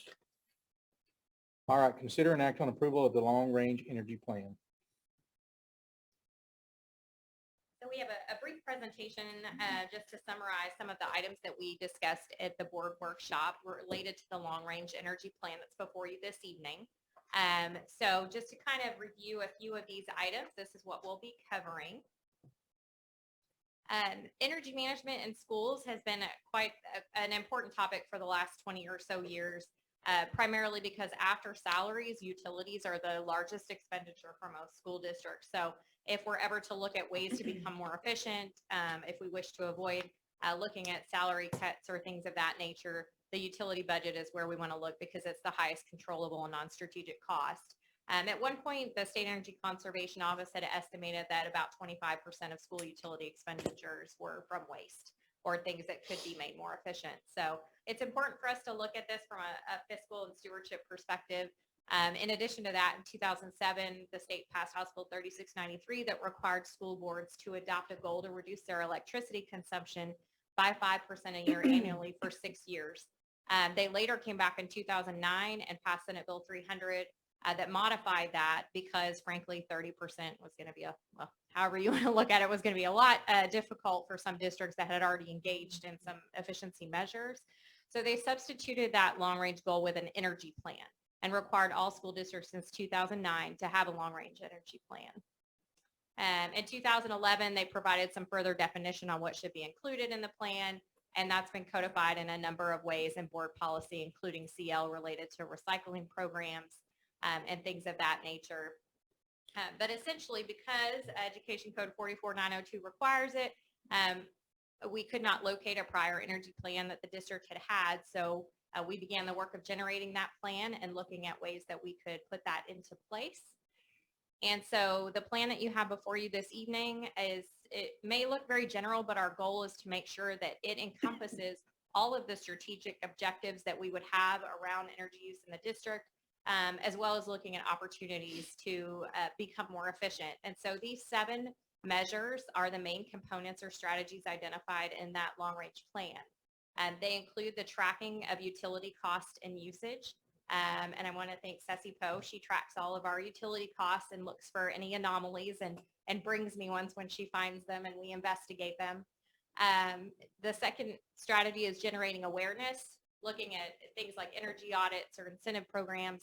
And so we'll be looking at ways to implement things like that in the future. Currently, our staff receive things like emails from us before holidays about turning things off. The third item is facility use guidelines. So we do have operational guidelines that we follow in terms of HVAC scheduling and EMS. The fourth item is recycling or waste management, and just ensuring that we're basically ensuring that we're using less cost ways of waste, but at the same time recycling what we can. We're required to analyze each of those items as a district.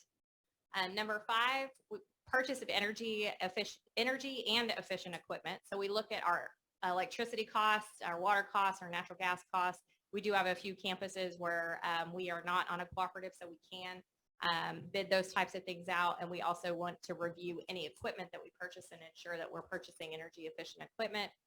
Our 6th strategy is to explore opportunities for efficiency savings. So it is important that we kind of routinely look around and see what efficiency items might be possible. And last but not least, a green team.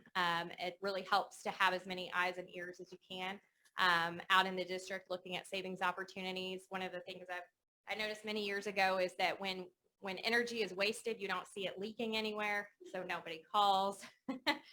So oftentimes we're trying to find ways to just be more cognizant of what we can do.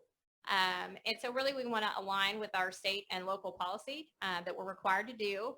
So we may use humorous taglines for every once in a while, but really the purpose of this is to ensure that we're efficient and effective.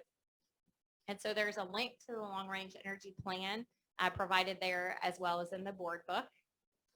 So I'll pause here and I have a brief update on our engagement with ideal impact and future potential conservation measures. Are there any questions about the plan? I know we went through that earlier at the workshop. We've also been engaged with a company called Ideal Impact since 2018. They've implemented a number of energy efficiency measures, really primarily focused on optimization of our HVAC equipment through scheduling and algorithms that they've created. So far, it's been pretty effective. Our total project savings is about $458,000 from 2018 until now. Our contract is structured with them in such a way that we do pay them for their services. So you'll see some further detail here on our consumption decreases compared with the target that they were attempting to hit. Our cumulative savings over time is on the right. And you'll see the payments that we've made to that vendor at the bottom. So the good news is that we have achieved some efficiencies with this program. It also appears that probably by the end of next fiscal year, next summer, we'll be approaching the end of the required cumulative savings to pay back this vendor for their services. So at that point, we're hopeful that we can continue the work that they've done for a nominal fee for the software and types of things that they provide and not have as high of a payment to continue that. So there's some additional items in here relative to the breakdown of the savings. Some of it's from demand, some of it's from consumption, some of it's from 4CP, which is our 4 coincidental peaks of high demand during the summer. And so we're kind of looking at all those different facets of the electricity bill. And so hopefully that at the end is the end of our payment and we continue to achieve some savings. One of the other items we have looked at is we reviewed our billing information and we've looked at several things and kind of discussed our measures to date. I did notice that we haven't done any power factor correction. So this is one item that's currently being analyzed.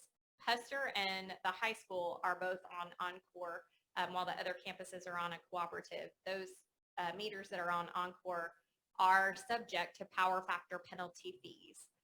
So currently our power factor is below 95% at those 2 campuses, which results in a penalty or a tariff on our electricity bills.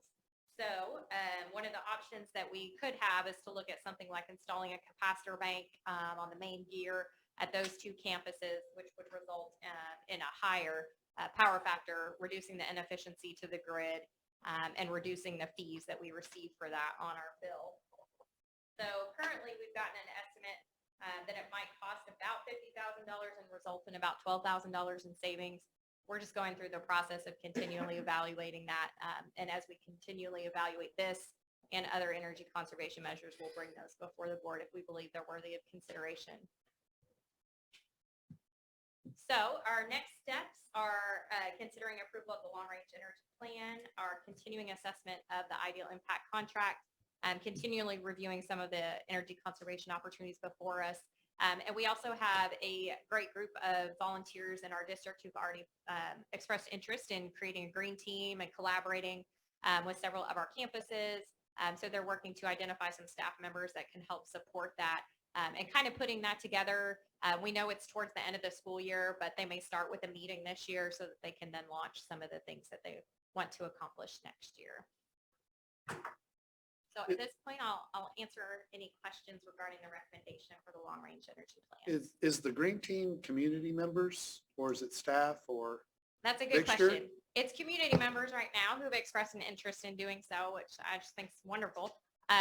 So often in things like this, we've primarily had to use staff, but it's a lot of work. So I'm impressed that we have community members who have an interest in doing this.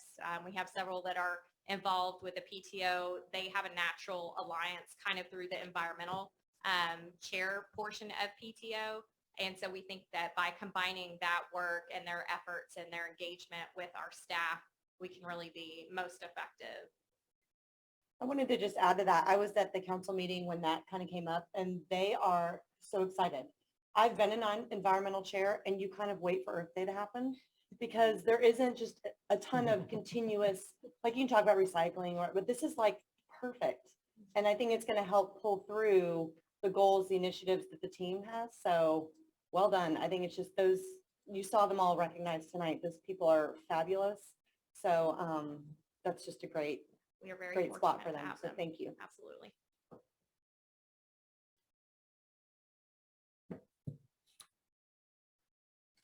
So with that, we consider approval of our long-range energy plan. So moved. So moved, Marvin Bobo. Second. Second, Jeff Wood. All in favor? Aye. Opposed? And with that, we're going to have to take a short recess.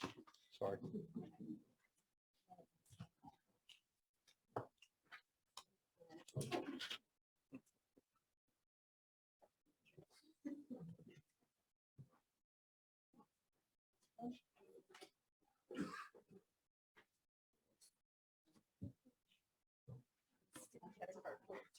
Take it over there fast enough.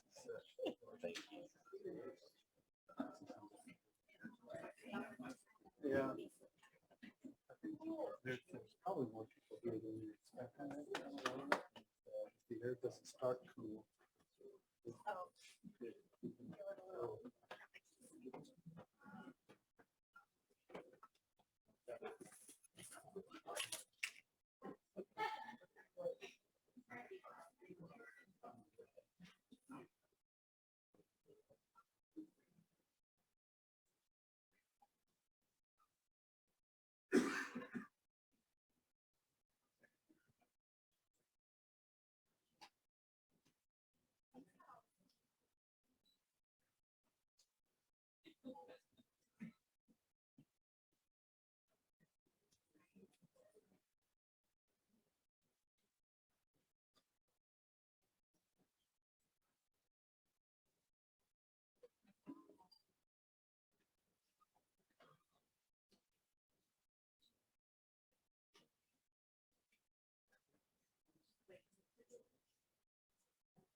Man, I don't know what to say. Amazing. You're welcome. 4-2, top of 7. We're up. Okay. So the plan, would you start playoffs Friday? Probably Thursday. Thursday, okay. Thursday, Friday. But you wouldn't know yet on it. Is it best of 1 or best of 3 and all that? Yeah, I got to flip for it, but it'll be best of 3 after this. She's not allowing any runs. She's not giving up any earned runs on her. Giving up 2 runs. Help her out.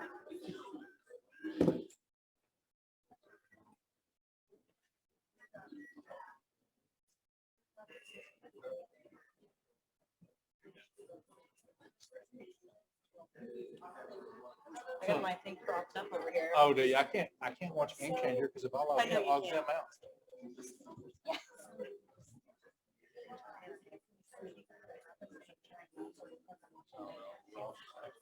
Oh, yeah. Oh, good.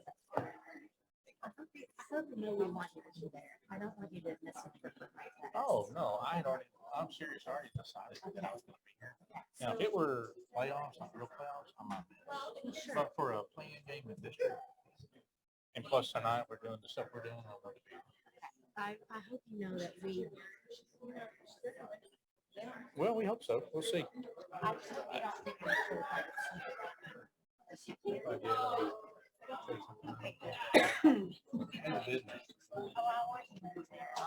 And I'd love to be. I just think we need to reestablish the ones on that. Yeah. I agree. So what are we on, 19? Sorry about that. I couldn't go any longer. Not so glad you did that. So there's. Huh? Oh, I got another water too. That was. You doing okay? Yeah. I'm gonna miss you. Can't talk about it all. I avoid emotions. I'm an Enneagram 9. Hey, that right there on this thing, Yeah. Well, and so you saw that we can reallocate that in here. I mean, in the general budget. feels really good. All right, if I mess this open meeting up, you can feel free to help me Yes, correct. All right, we're going to get back to it, folks. If you could come back to your seats. As soon as we get Marvin back. There he is.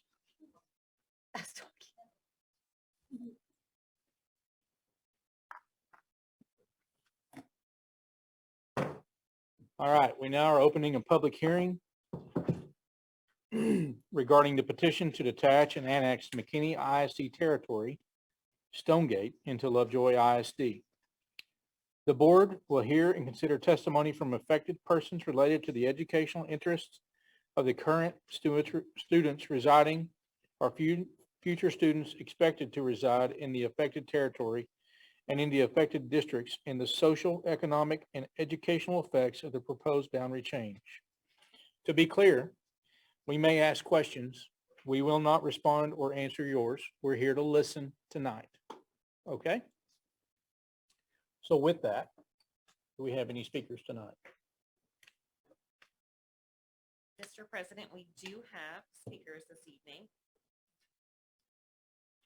We have 6 Okay. public comments.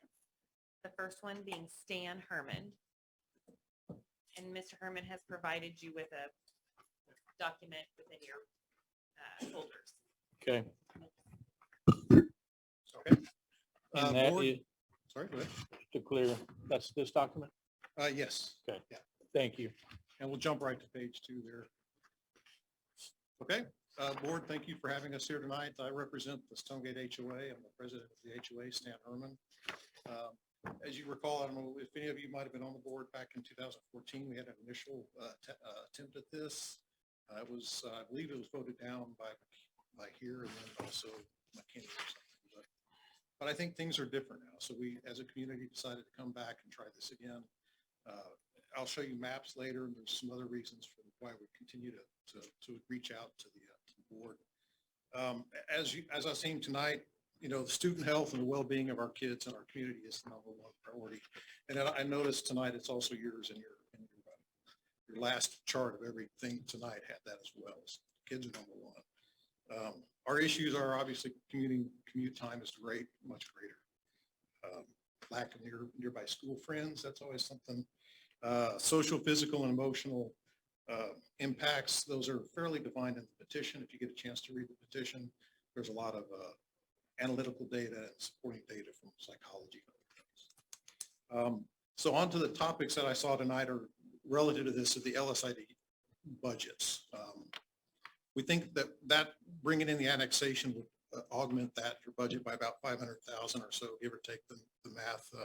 She could probably get the exact numbers. So roughly 1.1% revenue input. Pretty substantial. There's about 27 children in our community today. The McKinney budget, not that it matters, but it's very insignificant to them. I would also add that from our community's point of view, it was an overwhelming majority. 100% of the people that reached out and looked at the petition did sign it. So that was very good. And my last comment here on this is that we are part of Lucas and part of Lovejoy. I mean, it just feels like we are, but but we're McKinney districts. This feels a little off. The next chart is the maps. And it is pretty obvious when you look at the left-hand side here, the Stonegate community is a small community actually near the president there. And we're just on the edge there. So I put that map in here. You can see that location. The map on the right is a broader view of the McKinney, Lucas, Allen area. And the star there, the Stonegate star, you can tell, surrounded by the Lovejoy schools. And then up here, even you can imagine one of the middle schools is up here. So geometrically, that's why the commute times are very much greater. The last chart I've got for you, it's more of an economics again. Watching the presentation tonight, very, very helpful and aligned with this. So what we're showing here, assuming a $540,000 impact whenever we get annexed. And then on the top curves, we've shown just various percentage of inflations. Tuitions are on the bottom. So now our team here is going to present the next few speakers. So. Okay. Thank you. Next speaker.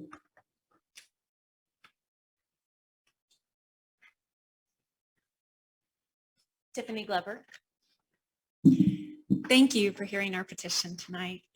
My name is Tiffany Glover and we own 200 Stanford Drive in the gated neighborhood of Stonegate. I request your vote to annex Stonegate into Lovejoy ISD in the best interest of children. We have 4 children, a freshman at the University of Kansas, a McKinney High School senior attending the University of Tennessee in the fall, a Lovejoy scholar at Sloan Creek, and a first grader in McKinney ISD. I can give testimony on the challenges and the benefits of being enrolled in both districts while living in Lucas. The primary challenge of attending McKinney ISD is trying to be part of a community 25 minutes away from where we live.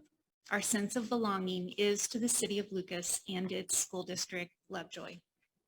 In addition to the long bus rides, the commute shows up in added drive time to extracurricular activities. We get home later at night, we get up earlier in the morning, which results in sleep loss. Our first grader made a good friend this year in class. However, that family lives in New Hope, which is north of 380, and we have not been able to coordinate a get-together due to us living so far apart. Our teenage drivers suffer socially because of the long commute. Their high school friends are not allowed to drive to our house in Lucas because the drive is too far or too dangerous. In contrast, let me explain how it works when we're part of the Lovejoy and the community we live in. Last Tuesday was See You at the Creek. My 6th grader wanted to go, but our youngest had soccer practice. I was able to coordinate splitting attendance at Sloan Creek with another mom who also had a conflict. She was able to take the girls for the first half. Then after soccer, I attended and was able to take the girls home while she went to the daughter's tennis match. That is community. That is what's possible because both schools and both homes were 7 minutes apart. That does not happen with McKinney families. I believe annexing Stonegate into Lovejoy ISD embodies your core values, meets board priorities 1, 3, and 4, and is part of the graduate profile of working for justice in the community.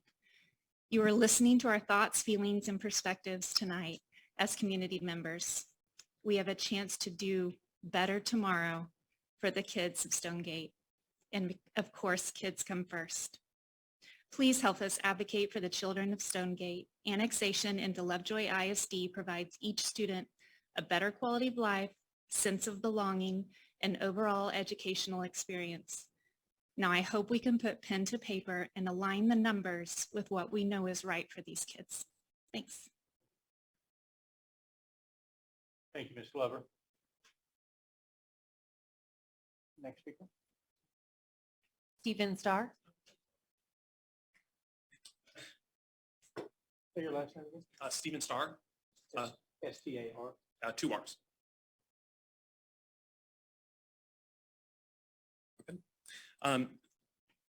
Distinguished members of the board, my name is Stephen Starr. My family's been in Stonegate for 13 years. My son is a Lovejoy scholar. We're very, very happy that he's a part of the district and happy to pay tuition. Frankly, I'm not going to lose any sleep if you don't annex us because I'm going to be right here. I'm going to be happy. But I think it makes a lot of sense to annex us. I mean, we'd be delighted if you adopted us, but you know, we understand that it's got to make sense and not just a matter of functional convenience for my good neighbors, but a matter of true financial benefit to one of the very best school districts in the entire country. 10 years ago, we petitioned, or 8 years ago, we petitioned McKinney School District to release us. And frankly, I thought the rebuttal was absolutely brilliant. While we were approached with good intentions regarding the best interests of our kids, they hired attorneys that spent several months conducting a thorough investigation of the tax revenue that they would lose. While we focused on the long days, the distance, the 6 a.m. bus rides, and the social obstacles our kids faced, their lead attorney skillfully presented data on every one of our homes in our gated community that ranged from 4,000 to 6,000 square feet. Although eye-opening for me personally, I by no means was offended by their approach. School districts need money. And it's okay for school districts to fight to retain revenue. That's why McKinney is never, ever going to vote to get rid of us. They won't. The only way that we stand a chance is if you support us and you come after us. It is okay for this district to come in and fight for revenue because we live in Lucas and we feel like we belong. And we really, really desperately want to be a part of this school district. I've never once had a student from McKinney that came all the way out to Lucas to fundraise for their sports teams or their extracurricular causes. But I get Lovejoy students all the time, because this is our community, this is our family, and Lovejoy ISD is the home where we prefer to invest our tax dollars. Our community, we value greatly the opportunity to speak before you today. I've known these guys for so many years. We're a community of highly successful people, physicians, attorneys, entrepreneurs, engineers, veterinarians, top executives, you name it. We are the perfect community for consideration because we not only buy into the Lovejoy culture, but we strongly believe in it. It's my honor to be a part of this leopard community. You have never, ever treated me as a second-class citizen or my family, and we greatly appreciate that. I look forward to supporting this district for many years to come, regardless of the outcome of how this ends up. But I certainly welcome the possibility of having my tax dollars allocated to support the finest school in the state of Texas. Thank you.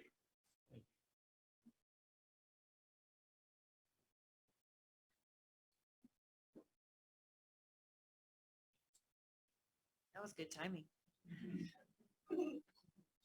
Elwood Nolan. Hard to compete with that. Good evening, everyone. My name is Elwood Nolan. I teach at Lovejoy High School in the SPED department. I have 5 children inside the district at 3 different schools. My personal experience in being a part of the Lovejoy community is the positive impact my children's educational and social development. For example, the Lovejoy community came together when my 8-year-old son was diagnosed with cancer. The faculty and staff came together to help us cope with the difficult situation. Not only did the prior superintendent come to the hospital to visit my son, but the counselors, teachers, principals, they all came to make sure we were doing okay. 2 of my son's teachers came to the home and volunteered to help him unpaid while he was going through chemotherapy to make sure he went behind. Being a part of Lovejoy is more than just being a part of the school district, but Lovejoy is like a family.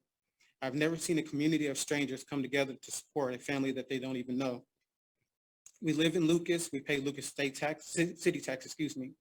We must get our permits through Lucas. We shop in Lucas stores, and we are active donors to the Lovejoy Foundation.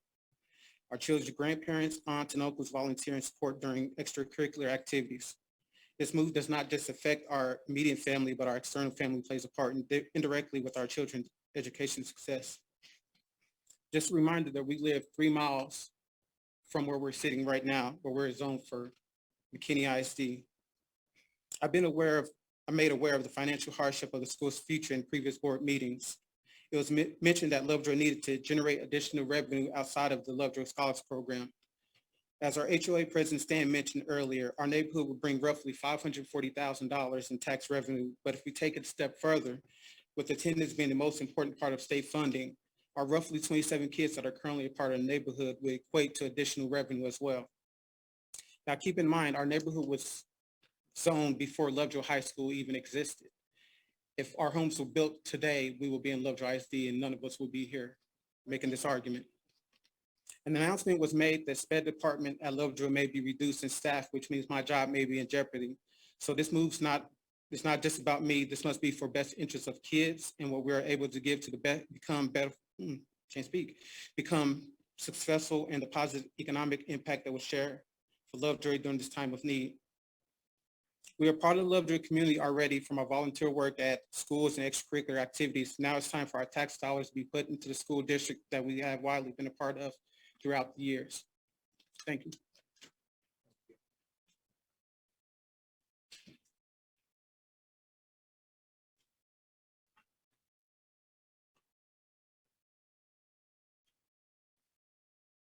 Manny?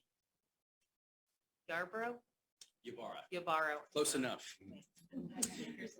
Good evening, board members. My name is Manny Ybarra. I reside at 2390 Westchester Drive in Lucas, Texas. I've been a resident in Lucas for the last 16 years. I have to admit, when I first came into this building at the beginning of your meeting, I was inspired by the accolades you had showered over your gifted students and faculty and teachers and volunteers. And congratulations to you, Mr. Collins, on your special recognition. But I have to admit, and fair warning, it only strengthens our resolve to be part of this district. I've lived in this community for 16 years. My wife and I raised 2 children. They both went to McKinney schools.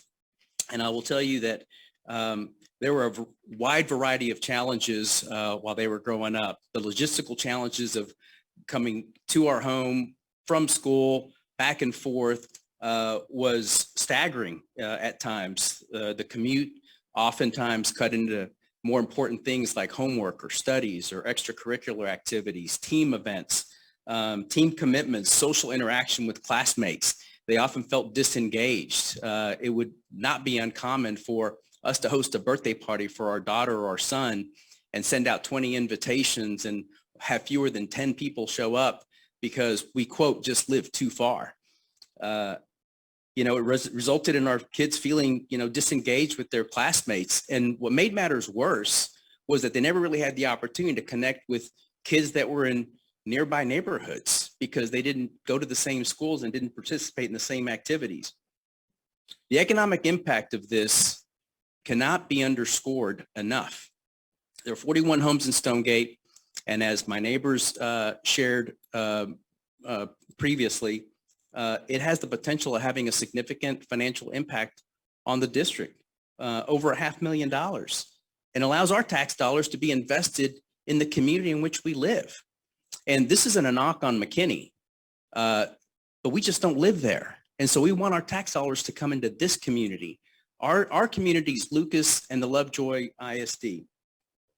And the fact that we received unanimous support from the homeowners in our neighborhood underscores this fact. These boundary lines were established a long time ago. And at a time when McKinney and Allen and Lucas, for that matter, looked very differently. And the population bases were much smaller. But these boundaries are now outdated and no longer make sense. Lovejoy has an exceptional reputation as a school district. We believe our neighborhood is like-minded in many respects and would only be complementary to these high standards. We respectfully ask the trustees to support our petition. It would be good for our children, and it should be a welcome financial benefit to the district. Thank you for your consideration. Thank you.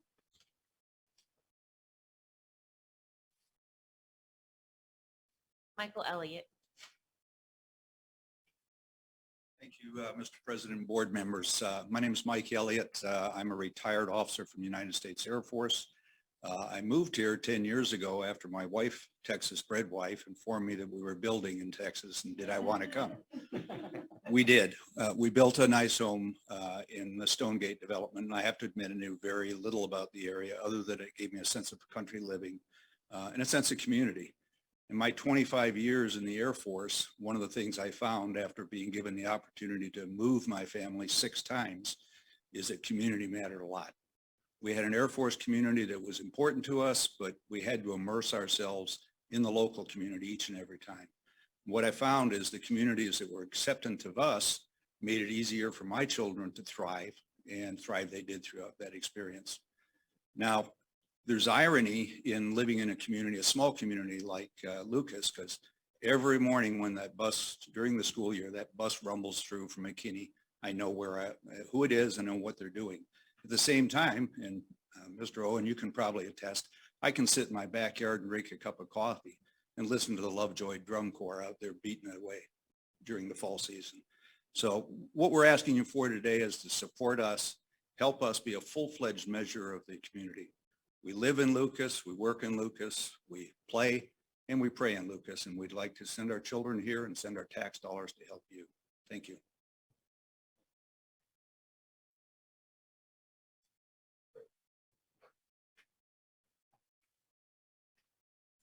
Any questions?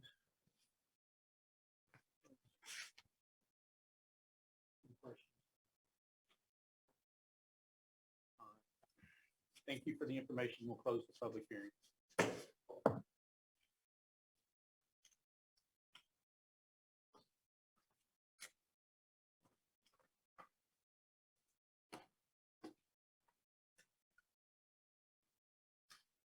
Item 21 is cabinet reports.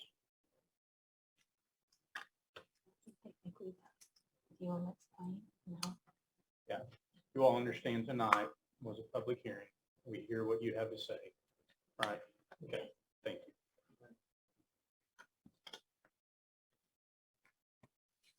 So for the finance and operations cabinet report update, we just have a few items to share with you. We're going to discuss very briefly compensation grant updates, the work of the Financial Sustainability Committee, and some items on operations. So on the compensation side, we had discussed a couple of opportunities for additional funding that we had sought.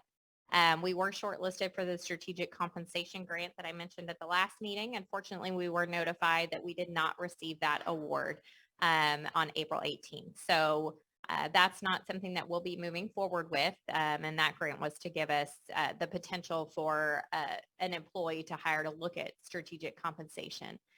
So just wanted to provide that update. TEA was very complimentary of the team and regretted they didn't have more funding to provide for that program.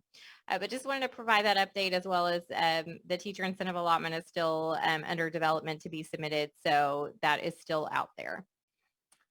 On the operations side, wanted to give you a few brief updates on projects. We have finished up the detention pond work behind the high school. So that has been completed.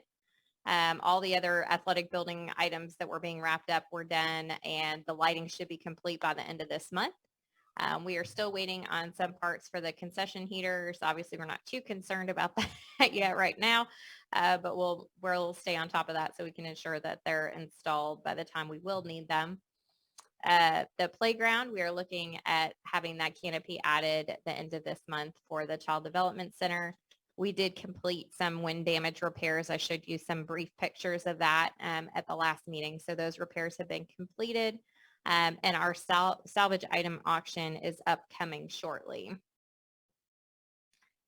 We also wanted to make you aware there's been some discussions about student nutrition and whether or not there would be a bill to support the continuation of the waivers like we had this year for the seamless summer option, which provided no cost meals to elementary and intermediate students. So that's something that is out there. So if you hear about the Support Kids Not Red Tape Act, we are just waiting for further information. That bill is in committee. So it's possible that could extend the USDA's waiver authority. That has not been determined yet. So again, just another item that we're tracking. In terms of other operations, items ongoing, we shared earlier the long-range energy plan implementation. We're also looking at our gym floors. This is kind of the typical time of the year where we review the use of our gym floors and the condition and determine what type of care we need to take for those floors over the summer. So we anticipate in May we'll be bringing forth some information and recommendations on the proper care of our gym floors. We've also looked at our instructional technology devices and completed an inventory and have kind of a basic plan of some items that may be needed in the future that have been inquired after. The Curriculum and Instruction Department did a really great job of identifying their kind of ideal situation for instructional technology devices. So we've looked at that. And our next step will probably be to develop a fully fledged indoor air quality plan. That's our next objective in operations. And so, again, the Financial Sustainability Committee recommendations will be brought before the board at the May workshop. And if you have any questions about those items, we'll be glad to answer them.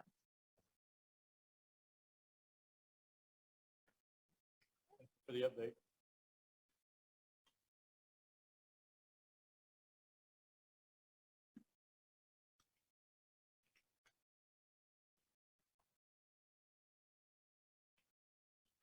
I have some additional good news to share with you about some additional funding that we were awarded recently. I wish I could take credit for these, but I cannot. Sancy Fuller submitted 2 grants, and we received notification recently that we were awarded these grants. First one is a Dyslexia Grant, and that is a total of $347,000. And we are super excited because it is going to provide us some additional instructional materials for our K2 that will also enhance and support some of the work that's been going on with our reading academies. Also, it's going to pay the cost. We have to contract with Region 10 on our annual reading academy. And so that's about $12,000 annually. So that's going to cover the next 2 years for our teachers that will be training. Also, some support for some literacy support at the secondary level, which we see there's a need. We do have some students who do need that. Many districts have been working through a process called Grow Your Own positions, and diagnostician positions are those that some of our neighboring districts have done a really good job about growing their own, and those positions are hard to fill sometimes. So this is going to allow us to participate in that program. And then just some additional intervention materials for 2nd through 5th grade and special education. So that is one grant. The additional grant is our autism grant, and this is in conjunction with 2 other, it's a partnership with 2 other districts, Sherman and Denison. And it will be providing, a lot of it will be training related and also coaching support that we'll be able to provide for our teachers in supporting these students in their instructional setting. And then also we'll be able to enhance our current social skills curriculum. So excited about having both of these funding opportunities that will definitely impact our kiddos here. That's a total of about 1.6 million in grants. That's right. That's right. See, We did some more. I think they laugh at me because I'm got my computer, my calculator out every day trying to find Every some more meeting I money. have my list. That's right. That's right. So every meeting it's 1.6 million. That's right. Okay. I don't know if I can guarantee that. I don't know if I can guarantee that. You said something about for 2 years on the first grant. Yes. So every grant's different, so I'm just curious about the parameters. So are these both like 2-year terms or 1, 2, 1? I know the dyslexia grant is, I believe the autism grant is as well. Okay. I mean, I know we could easily go through that. Right. I was just curious, like, if there were parameters. Yes, but I want to thank Mrs. Fuller. She did an excellent job on providing these opportunities for our kids. And really, I think what I appreciate is that she built on what we're already doing. So we're able to expand some of our services and supports. So also some fun stuff going on with Special Olympics. We recently competed in McKinney Special Olympics tournament, and we had 27 athletes participate. And those were the areas they participated in, with the meter dashes, the meter walk, tennis ball throw, softball throw, and our 100-meter wheelchair race. So we had a lot of fun out there. And so we've got 2 more tournaments coming up, one coming up this week in Anna on Thursday, and then May 18th there will be one in Prosper, and then we'll be celebrating these kiddos May 17th at their banquet. If you've never been to any of the Special Olympic competition, it's just a real treat. Our kids do great. So, and then recently we were invited to participate in, I guess, one of our first SAGE meetings that we've had in a couple of years here. and was sponsored by the Lovejoy PTO Council. And what that basically is, it stands for Special and Gifted Education. And it's really a group, an opportunity for parents and educators who support students with special needs and learning differences to come together and learn together and really just share opportunities and resources to help support their children at home or in the school setting. We had a good turnout. We also did, Katie spoke to the group, and then we had a presentation from Sancy and also with Bree on the gifted and talented and then advanced academics, and Sancy provided some insight on special education. So, and I want to thank Casey Havens, who is our PTO council rep that is leading this group. Awesome.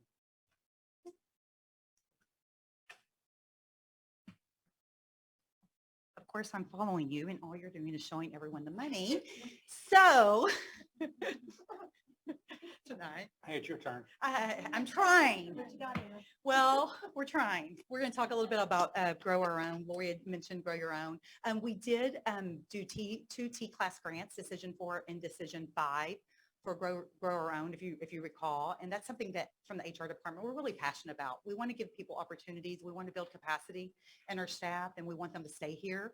And we know how important growing our own people is. Decision 4 and Decision 5, I don't know if you remember, one of them was about hiring aides that became teachers. And this past year, I got my curiosity up, and we actually hired 5 paraprofessional aides that became teachers in our district, which we'll be able to continue that and provide some, monetary support this next year. And then with Decision 5 was where we were, a grant we asked for, and that's where we were paying, remember the $20,000 for student teachers.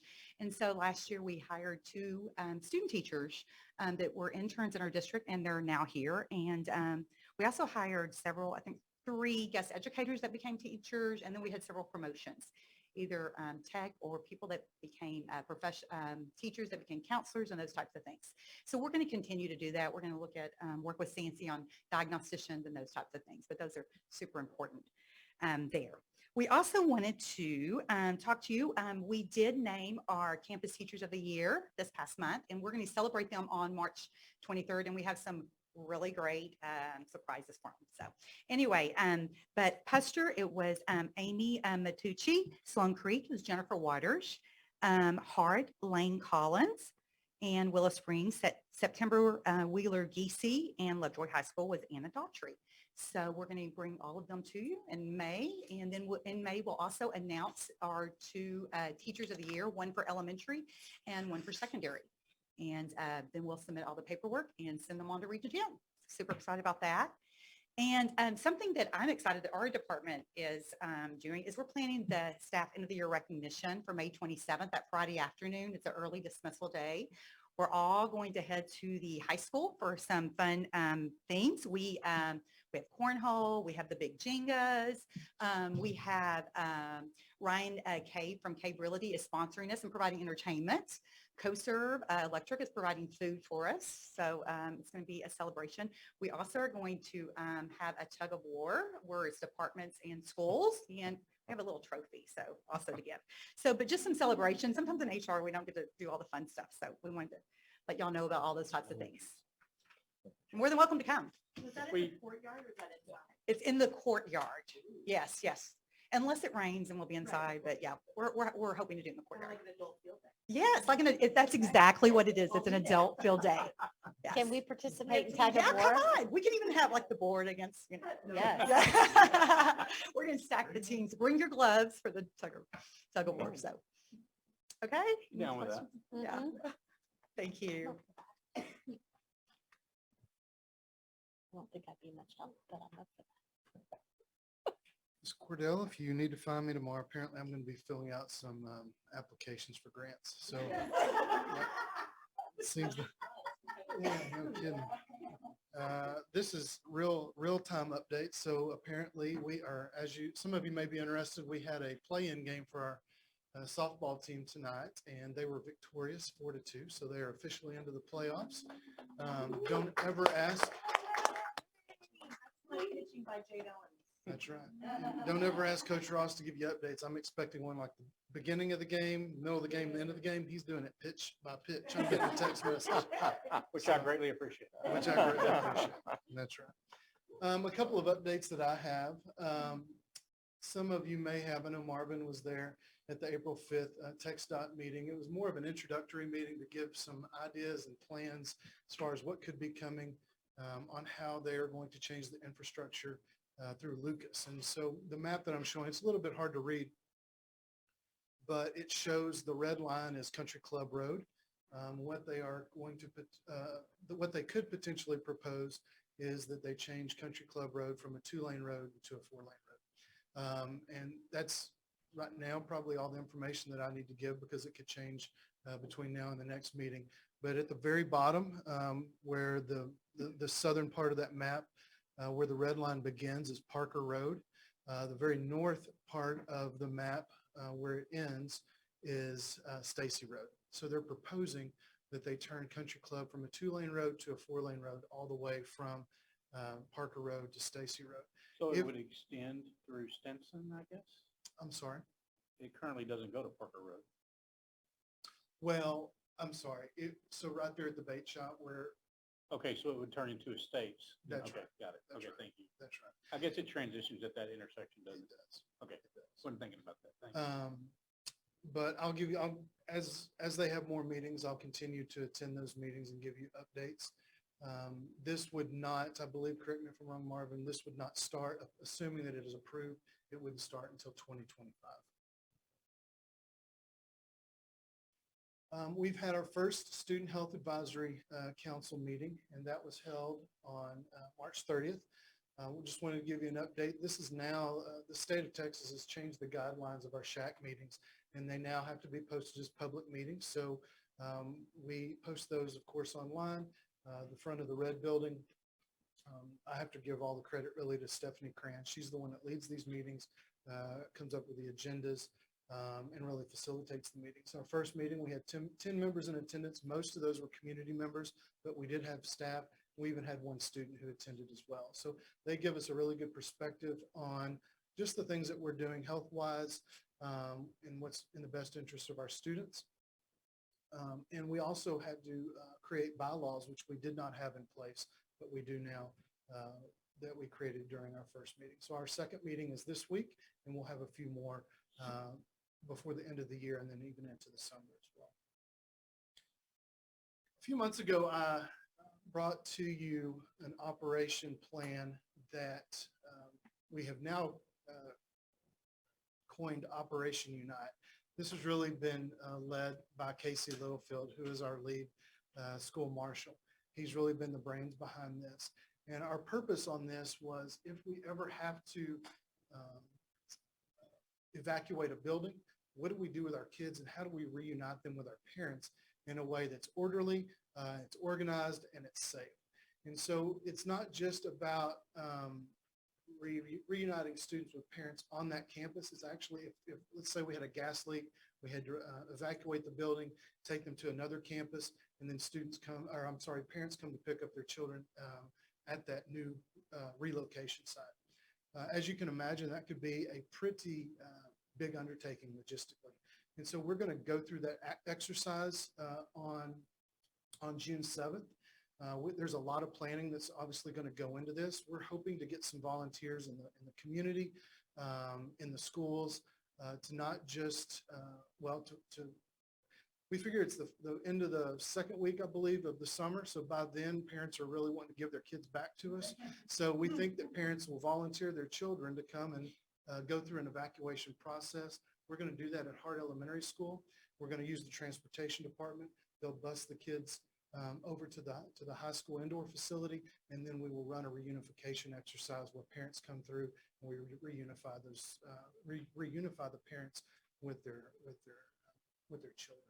And so, like we said, it's going to take a lot of planning, a lot of coordination, and we are also partnering with some local first responders. Lucas Fire Department has been a huge help in wanting to be a part of this, not just with this, but also coming into the building, making sure that they know what our facilities look like, So in the event that they do have to come onto our campuses, they know exactly where to go and they're familiar with that building. So they've been a huge help in putting this together.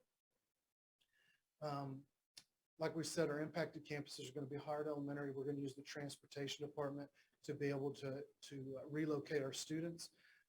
We'll evacuate Howard Elementary School. We'll relocate them to Lovejoy, and central office is going to be kind of the command center, the incident command center. We're able to do this because we have upgraded our communication devices and communication procedures throughout the district. We have updated radios that now put us in touch from one campus to the next without any really interference. So in the past, it was really hard to just communicate from one end of the high school to the other with a radio. We now have the technology in the district to be able to put us in communication. All of our administrators have radios. All of our school marshals have radios to be able to get in touch with each other immediately. And that's not been the case in the past. We also have some different communication devices that we can actually have a call bridge to get everybody on one call at once. So we're not having to make numerous phone calls and just one person can talk to one. We're using a service that allows as many people as we want to get on that call and talk to each other simultaneously. And then of course, we're going through the training to be able to make sure and use that as effectively as possible. I'm going to come back to this one. I want to stay with security for a little bit, and then I'll move over to fine arts. Wanted to give you an update on our Stop the Bleed trainings. As you know, our school marshals travel from campus to campus and offer Stop the Bleed trainings to staff, students, and community members as well. This year, we've trained over 450 Lovejoy High School students on Stop the Bleed. So those of you who don't know what Stop the Bleed is, this is a training that our students, staff, and community members can go through to do exactly what it is, stop the bleed. If there's an emergency, somebody is bleeding, it's basically getting enough training to buy time for first responders to be able to show up and give the medical care that a person needs. Since 2018, we've trained over 1,000 students, over 700 staff, and over 100 community members. And we have actually had 2 teachers who have had to use that training to apply in an emergency. And one of our school marshals, Regan Aguirre at Willow Springs, I hope I'm not overstating this, Casey. He literally saved a life during our ice storm earlier this year. In his neighborhood, he had a neighbor who fell down and slipped, and I hate to get too graphic with it, but basically impaled his wrist. He was bleeding. Because it was icy, they could not get him to a hospital. It was going to take the first responders quite a bit of time to get there. He put a tourniquet around the gentleman's arm. And when the emergency responders did finally show up, they said, if you wouldn't have done this, this person wouldn't have made it. And so that's exactly how this training is supposed to work. It's not to do anything other than just buy time. And that's exactly what Officer Aguirre was able to do. So as you guys know, if it just saves one life, it's well worth the training that everybody's going through. And finally, I wanted to recognize Dr. Fella-Matthew and her fine arts team.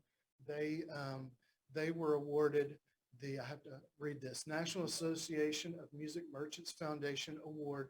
And this foundation recognizes the best communities for music education. This is not the first time we've received it.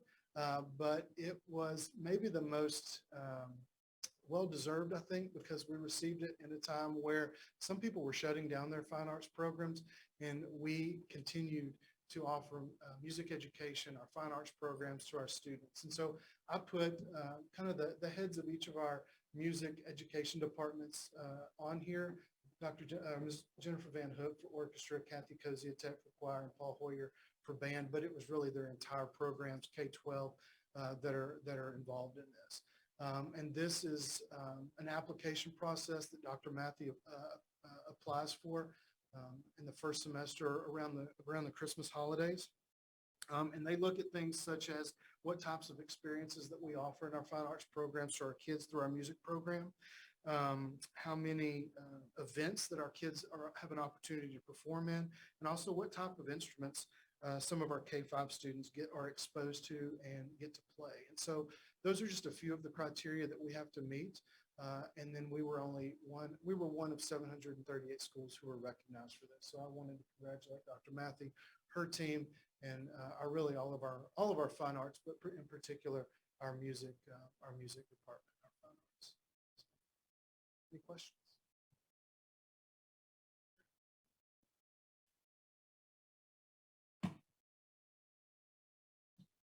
Thank you very much.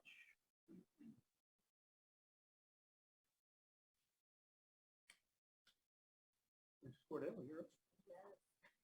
I want to extend my deep gratitude for this team, our members of cabinet, and our principals and directors, some of which are in the back, in regard to finance and budget. They have just done a remarkable, remarkable job.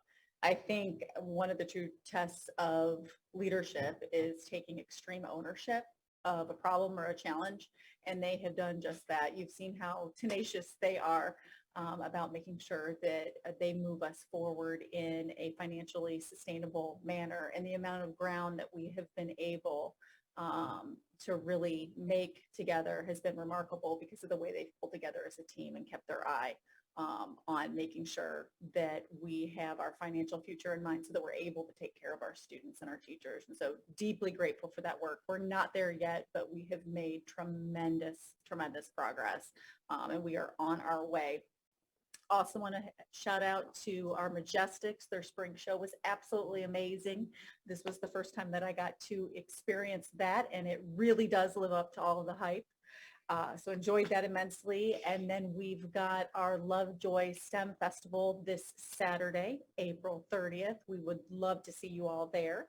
And then we only have 33 days until graduation, which is on May 28th. So that is hard to believe. I think our students have had a remarkable school year, and we want these last 33 days to be incredible because they are certainly precious. Awesome. Thank you, Ms. Cordell.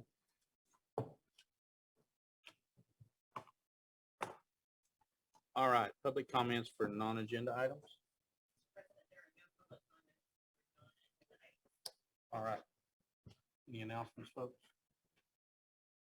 There being none, we'll be adjourned.